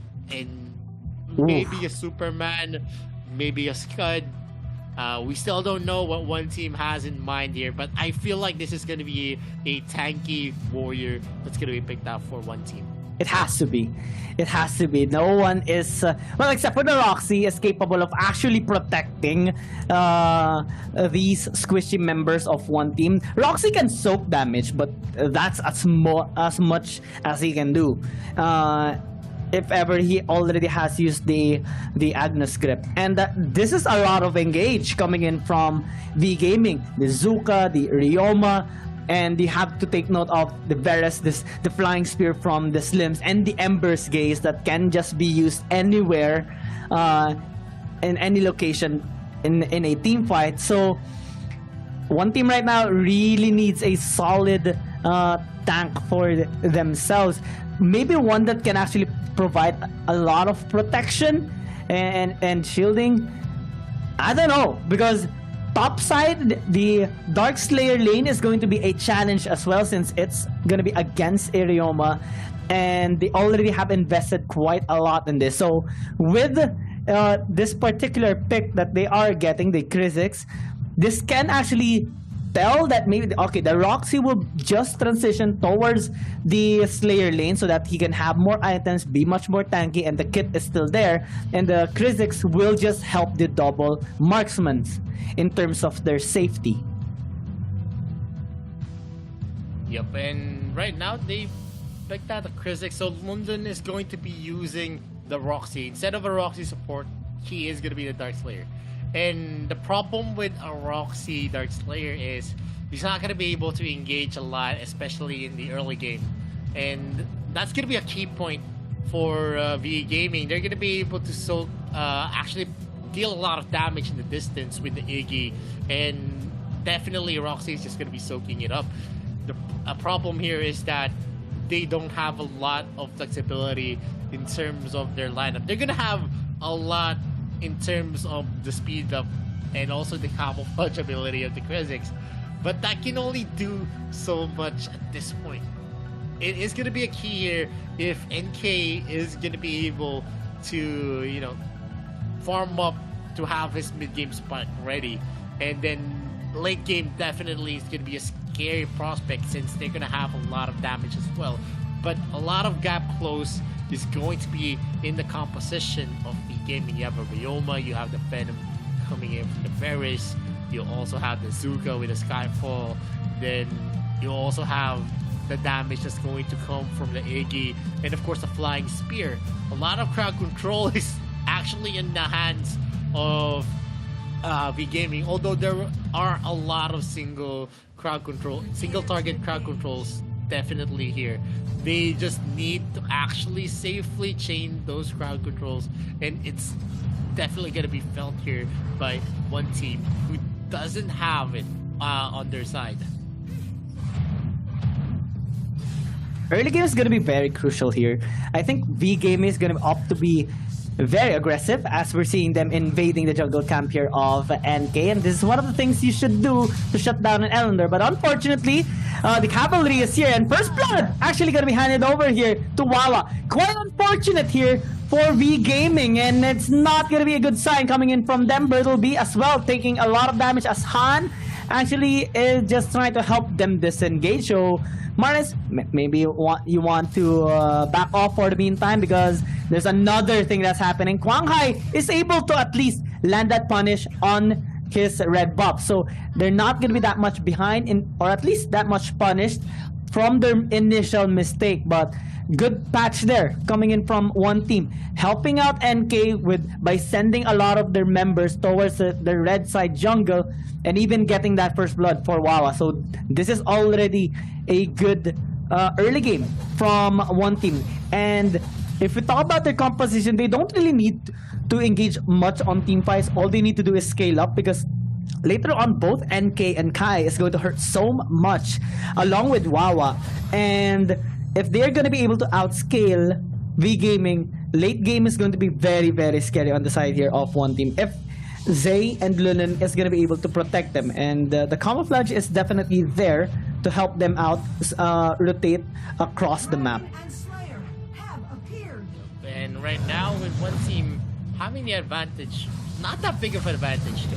I feel like it's still gonna be dangerous, but Wang TD gets that Vessel Dragon. Skyfall's gonna be used by Quang Hai. Gets Zay in the process. Kai is running, he doesn't have any health, but that's a pull, and that's a good play. Han was able to save Wang TD from the clutches of that Agnes Grip. That's definitely a good play onto the side of V Gaming, and definitely they're gonna be suffering from that, as we already have a scoreline here with a 1-1. Pinwheel is going to be used by Bert LB. There's the jungle camp is still going to be secured here by NK, but definitely you could see that the mobility is onto the side of V Gaming. Yes, they do have the Crisix for that speed up, but still, in terms of being able to clear up the waves easily, it's still on the side of V Gaming. First tower rate here, 76.2% on one team, 48.1% onto V Gaming. But so far, even with this kind of percentages, it actually plays well here for V Gaming, because even if they do lose some of the early game objectives, they are able to expound the other the other rotations that they need to actually plug the hole in terms of the gold that is taken by one team. And we could see here that V Gaming is doing spectacularly well.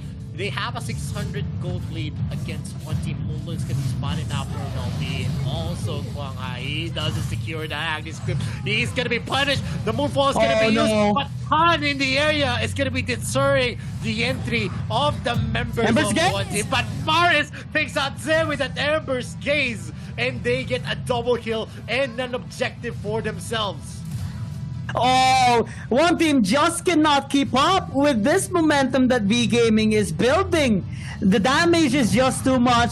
The crowd control, the flying spears, everything thrown out here by V Gaming is causing a lot of problems here for one team. And we have said this already. They just have to play this out really safely.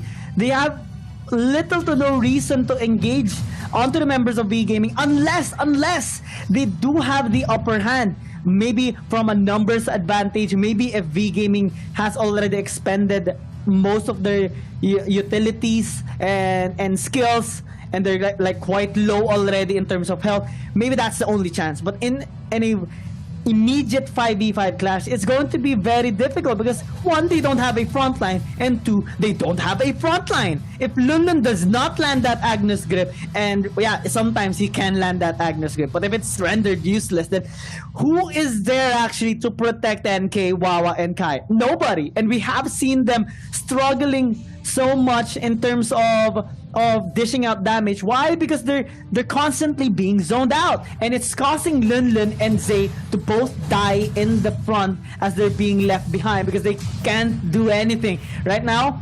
Zay is taking a lot of damage already, so this gives V Gaming that opportunity to maybe start this Abyssal Dragon, but they're deciding to actually go a different route. They see Kai alone under the tower, no one to protect, so he dies. Now Zay's gonna be the next target. Will they actually tower dive? They do so, and Kwang Hai gets a double kill. V Gaming is just on fire right now. They're just having the time of their lives. They can get this objective for absolutely free because NK is on the other side of the map.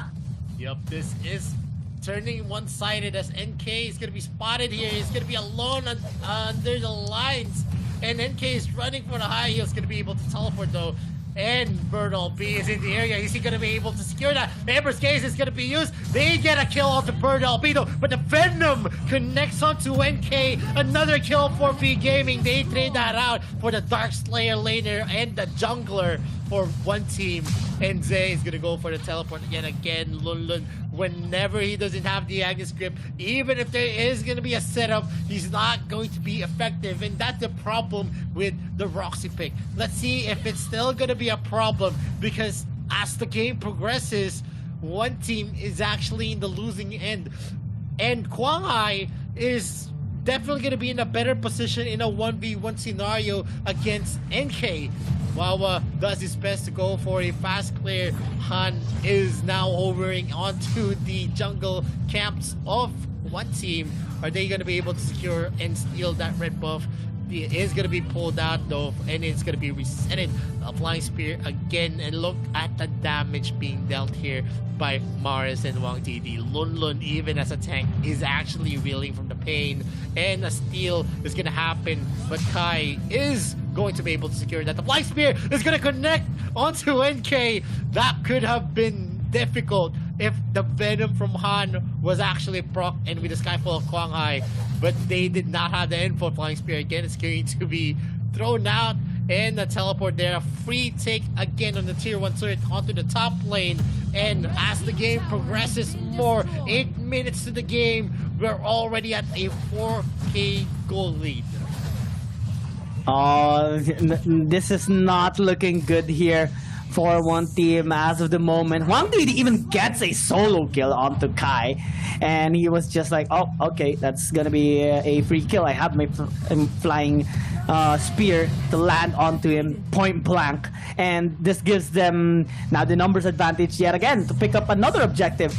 Camouflage play though by one team. I don't think they should be attempting any kind of play as of the moment, because they're just gonna be pummeled here by V Gaming. One by one they fall. They even spawn the Doombringer here at mid. They can get the Holy Dragon, but they say screw that Holy Dragon, let's try to take one more tower, because what can one team do? They cannot contest. They don't have wave clear. Why? I mean, they have wave clear, but can they actually do it? No, because we can easily close the distance. Here we check in the replay how they just melted the HP bars here of one team, since they don't really have a proper front line. They don't have anyone that can actually provide that disengage tool for themselves. They don't have anyone to push back V Gaming, especially when they dive in. So this is going to be the biggest problem right now at match point of V Gaming. We talked about this already for one team. They have to prove themselves so much right now, because V Gaming has turned the tides around and they want to get their sweetest revenge here against one team.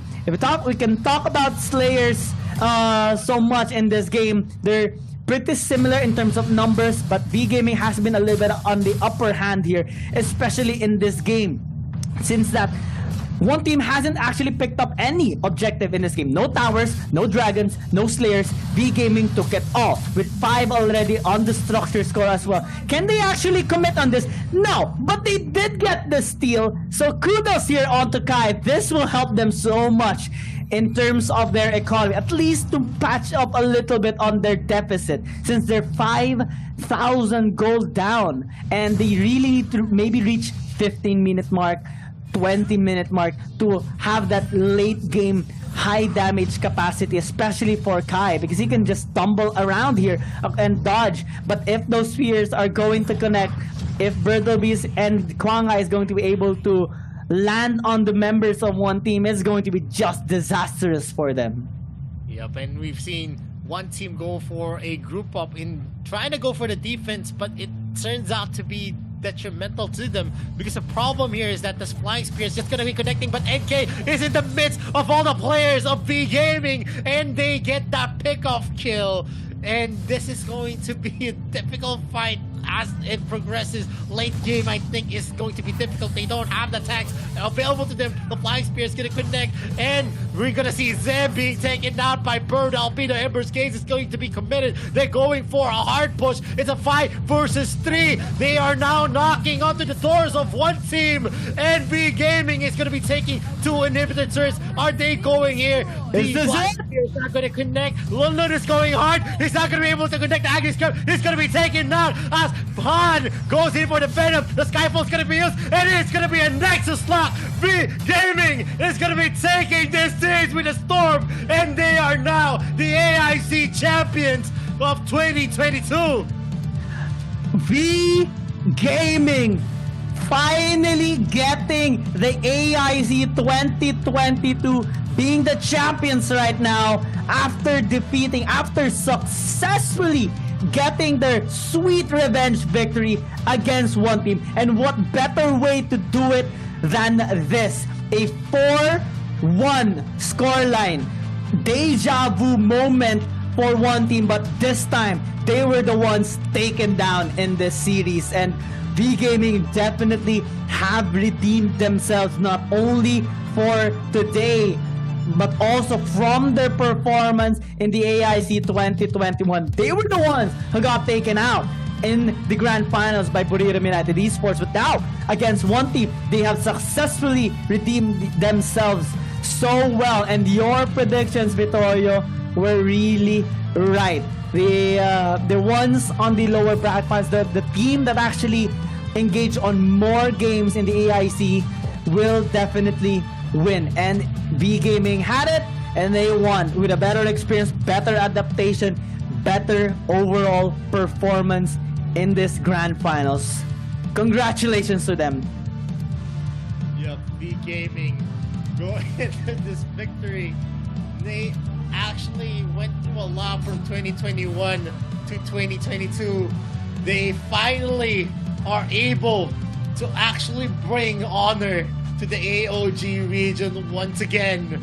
V Gaming, the premier team, coming in from the AOG region, even with the first placers and also Team Flash, SGP being taken out. They raise the region's flag high. And looking into the highlights of the last game of the AIC 2022, you could see a very dominant win coming from V Gaming. All throughout, you never saw them actually lock in terms of the firepower that they were bringing into the games. They were never one-sidedly beaten up. They did lose game number 1 because of the composition, but in terms of what they brought from game number 2 and forward, they were able to consistently bring it, and they were the more hungrier teams going into this best of 7 series.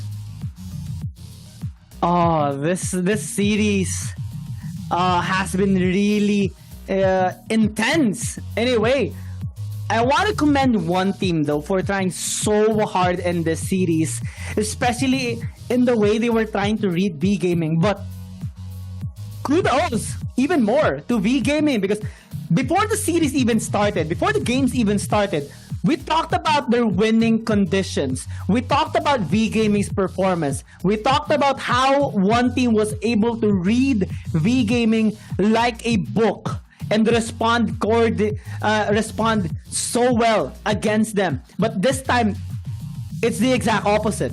Not only is one team unable to get a good read against V Gaming, but V Gaming this time is getting a really nice reading onto what one team wants to do. Not only in the drafts, but also in the execution. Take note, they haven't even picked up their Nacros. That usually they pick it up in their first game. That's how things were switched up in this.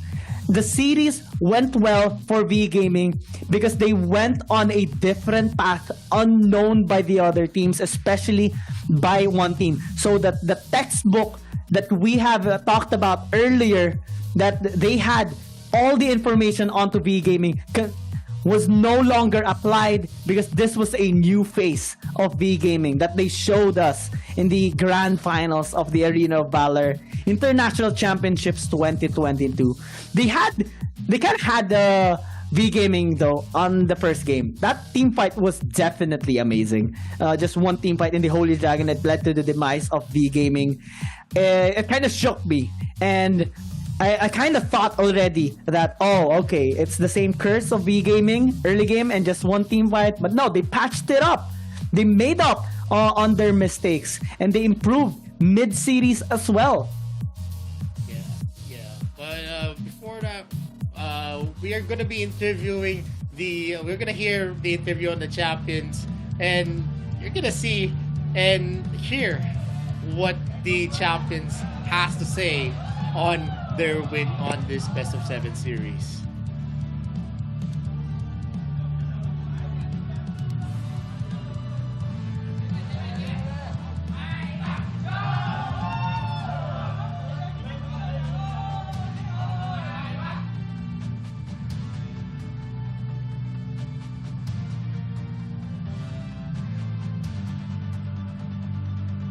Xin chúc mừng V Gaming, các bạn đã chính thức trở thành nhà vô địch của AIC 2022. Một hành trình với khởi đầu quá khó khăn nhưng kết thúc thì lại vô cùng mỹ mãn. Và người hâm mộ cũng đã chờ đợi quá lâu cho khoảnh khắc này rồi. Đã 3 năm kể từ lần cuối cùng Việt Nam có thể nâng cao chiếc cúp vô địch thế giới. Một lần nữa xin được vinh danh tân vương của AIC 2022, V Gaming, đội tuyển đến từ Việt Nam. Congratulations, V Gaming! You are now the winner of AIC 2022. A tough beginning, but a successful achievement.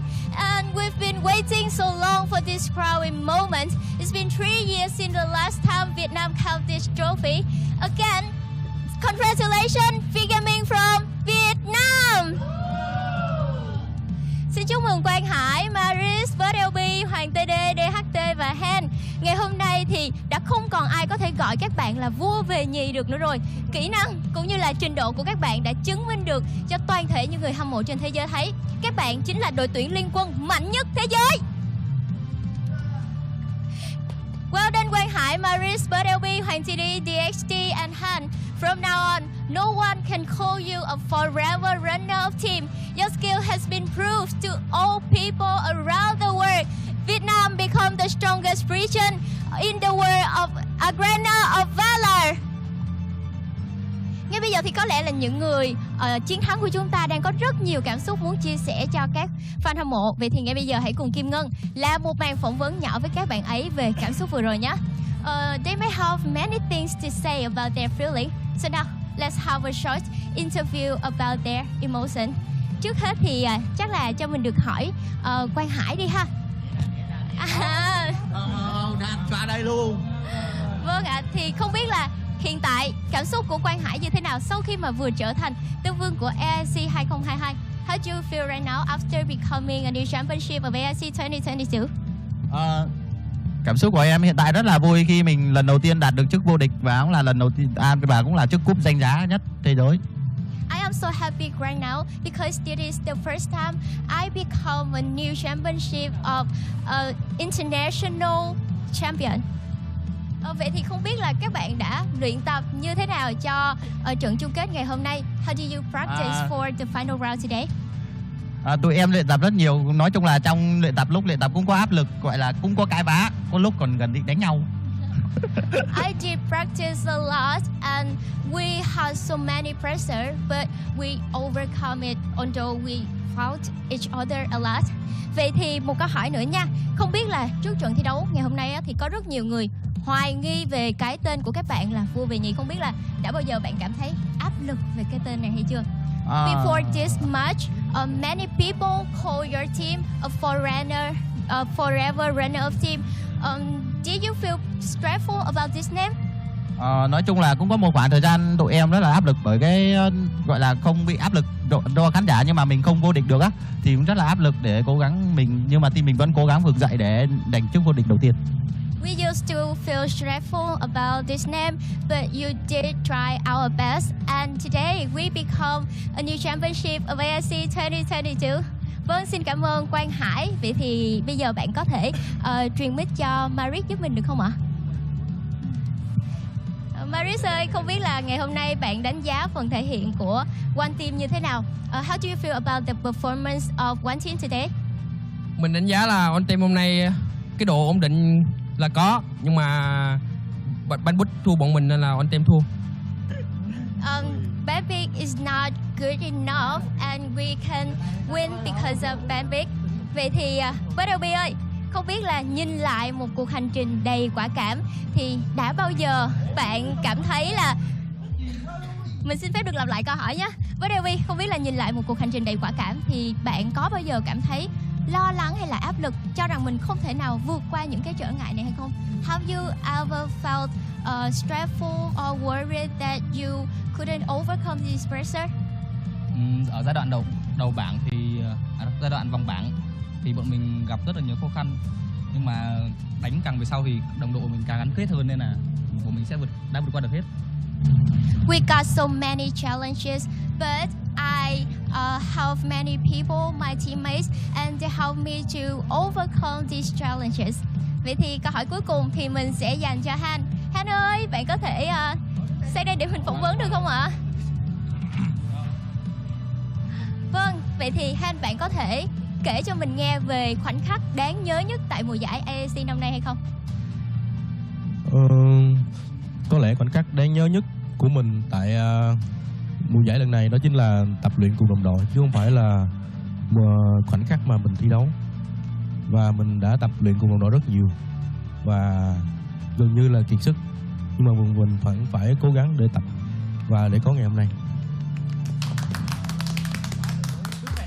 My best memories is practicing with my teammates, and I used to be exhausted, but we overcome it, and today we stand here. Và một câu hỏi vui nữa ha. Vậy thì sau ngày hôm nay các bạn về nhà, các bạn sẽ làm gì đầu tiên? Bạn có thể từng người chia sẻ giúp mình được không ạ? Quang Hải trước. Em đầu tiên đi. Em thì về nhà ăn ngủ. Đấy không? After today, Quang Hải will go home and eat and then go to sleep. Còn mình thì về ôm cúp ngủ 6 ngày 6 đêm. Maris will hold this trophy and go to bed with it. Mình nghĩ là chắc mình về livestream với cái cúp sau lưng. No fear, gonna livestream with this trophy. Mình sẽ về thăm nhà và livestream tại vì nợ giờ nhiều quá. Han will go home and livestream with this trophy. Còn DHT thì chắc về ôm cúp chung với Maris ngủ chung luôn. DXT will go home and hold the trophy with Maris. Còn mình thì chắc mình đem cái cúp về nhà luôn cho khỏi ai giành. Han today will get this trophy and will hold it by himself so that no one can get it back. Còn với Quỷ Long thì Quỷ Long chuẩn bị về làm kế hoạch trên team tiếp cho team nghỉ ít thôi à. Quỷ Long will go home and make a clear plan for their team in next AOC 2022. Em tầm này chắc em về nhà em tính tiền mua gà với thóc. xem 16 tỷ được bao nhiêu. Brother B will go home and calculate about the money to buy chicken and rice. Vâng, xin cảm ơn Brother B và xin cảm ơn các bạn về màn phỏng vấn vừa rồi. Còn ngay bây giờ chúng ta sẽ đến với phần quan trọng nhất của buổi lễ ngày hôm nay, trao giải cho nhà vô địch. Xin trân trọng kính mời ban tổ chức lên sân khấu và trao giải cho những nhà vô địch của chúng ta. And now let's move to another important part of this ceremony. I'd like to invite organizing committee to the stage and present the award for our championship. Và nhà vô địch của chúng ta sẽ nhận được giải thưởng trị giá là 700.000 đô la, tương ứng với 16 tỷ đồng. Wow, một con số rất lớn và nó hoàn toàn xứng đáng với những nỗ lực mà các bạn ấy đã bỏ ra. The champion will receive an award worth $700,000 and it totally deserves their efforts. Congratulations, Vigamin!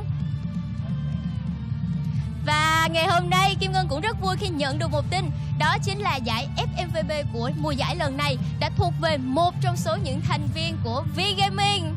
I'm glad to hear that there's one more award of MVP of AIC 2022 and it belongs to one of Vigaming's members. Can you guess who? Quang Hải, bạn có thể đoán ai sẽ nhận được FMVP gì này không? Em đi. Em đi. Em là người được MVP ở chung kết này. À, Quang Hải sẽ là người nhận được FMVP đúng không? Vậy thì Maris, bạn có thể đoán ai là người nhận được FMVP của lần này hay không? Mình nghĩ là Quang Hải. À, bạn nghĩ là Quang Hải. Quang Hải think he's FMVP. Maris also thinks Quang Hải is FMVP. Vậy thì ngay bây giờ giải FMVP sẽ thuộc về ai nhờ? Thuộc về Maris. Xin chúc mừng. Congratulations Maris. You are FMVP of AIC 2022. Và FMVP của giải đấu lần này sẽ nhận được giải thưởng trị giá là 30.000 đô la, tương ứng với 700 triệu đồng. FMVP of this AIC 2022 will receive an award worth $30,000. Congratulations Maris. Vậy là giải đấu của chúng ta ngày hôm nay đến đây là kết thúc. Một lần nữa xin được chúc mừng Vigaming và chúng tôi cũng xin chân thành cảm ơn các bạn khán giả đã luôn theo dõi và đồng hành cùng ba đội tuyển Việt Nam tại mùa giải AIC năm nay. Đừng quên là chúng ta sẽ còn gặp lại nhau trong giải đấu trường danh vọng mùa đông 2022 đó nha. Còn bây giờ thì xin chào và hẹn gặp lại. Congratulations Vigaming once again and thank you all of you for supporting and following us for the whole journey. Remember that we're gonna see you in AOC Winter 2022. And now, goodbye and see ya!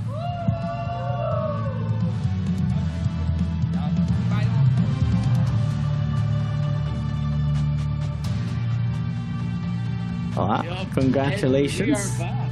That was the interview of our champions V Gaming, who looks very ecstatic, very happy, and a truly deserved win. And you know, just to say, a well-deserved MVP for Maris, but also all throughout the most consistent AIC mid laner out there.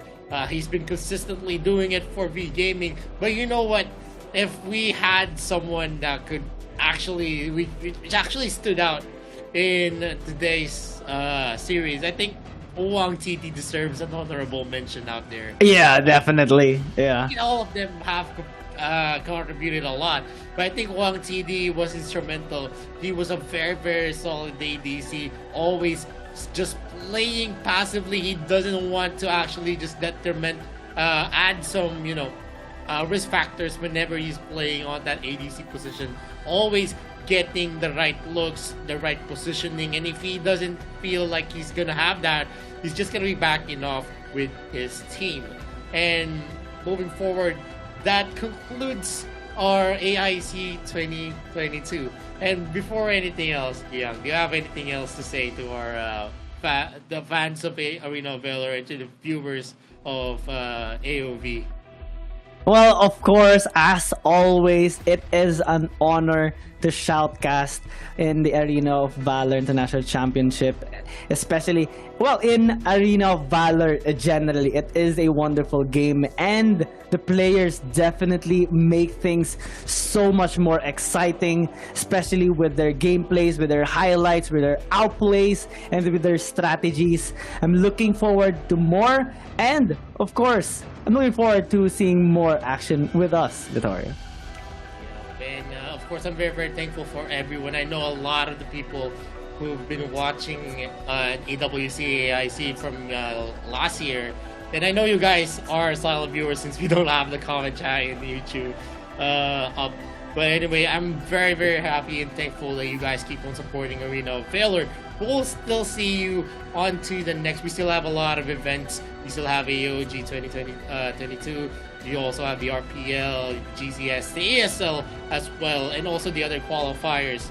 But that ends the journey here in the Arena of Valor International Championships 2022. And in behalf of everyone, the production staff from VCSP and from Garena, Tencent, Level, Infinite, we are very, very thankful for everyone, and we hope to see you again on the next international tournament. My name is Vittorio, this is Kian Gaming. We'll see you again in Arena of Valor.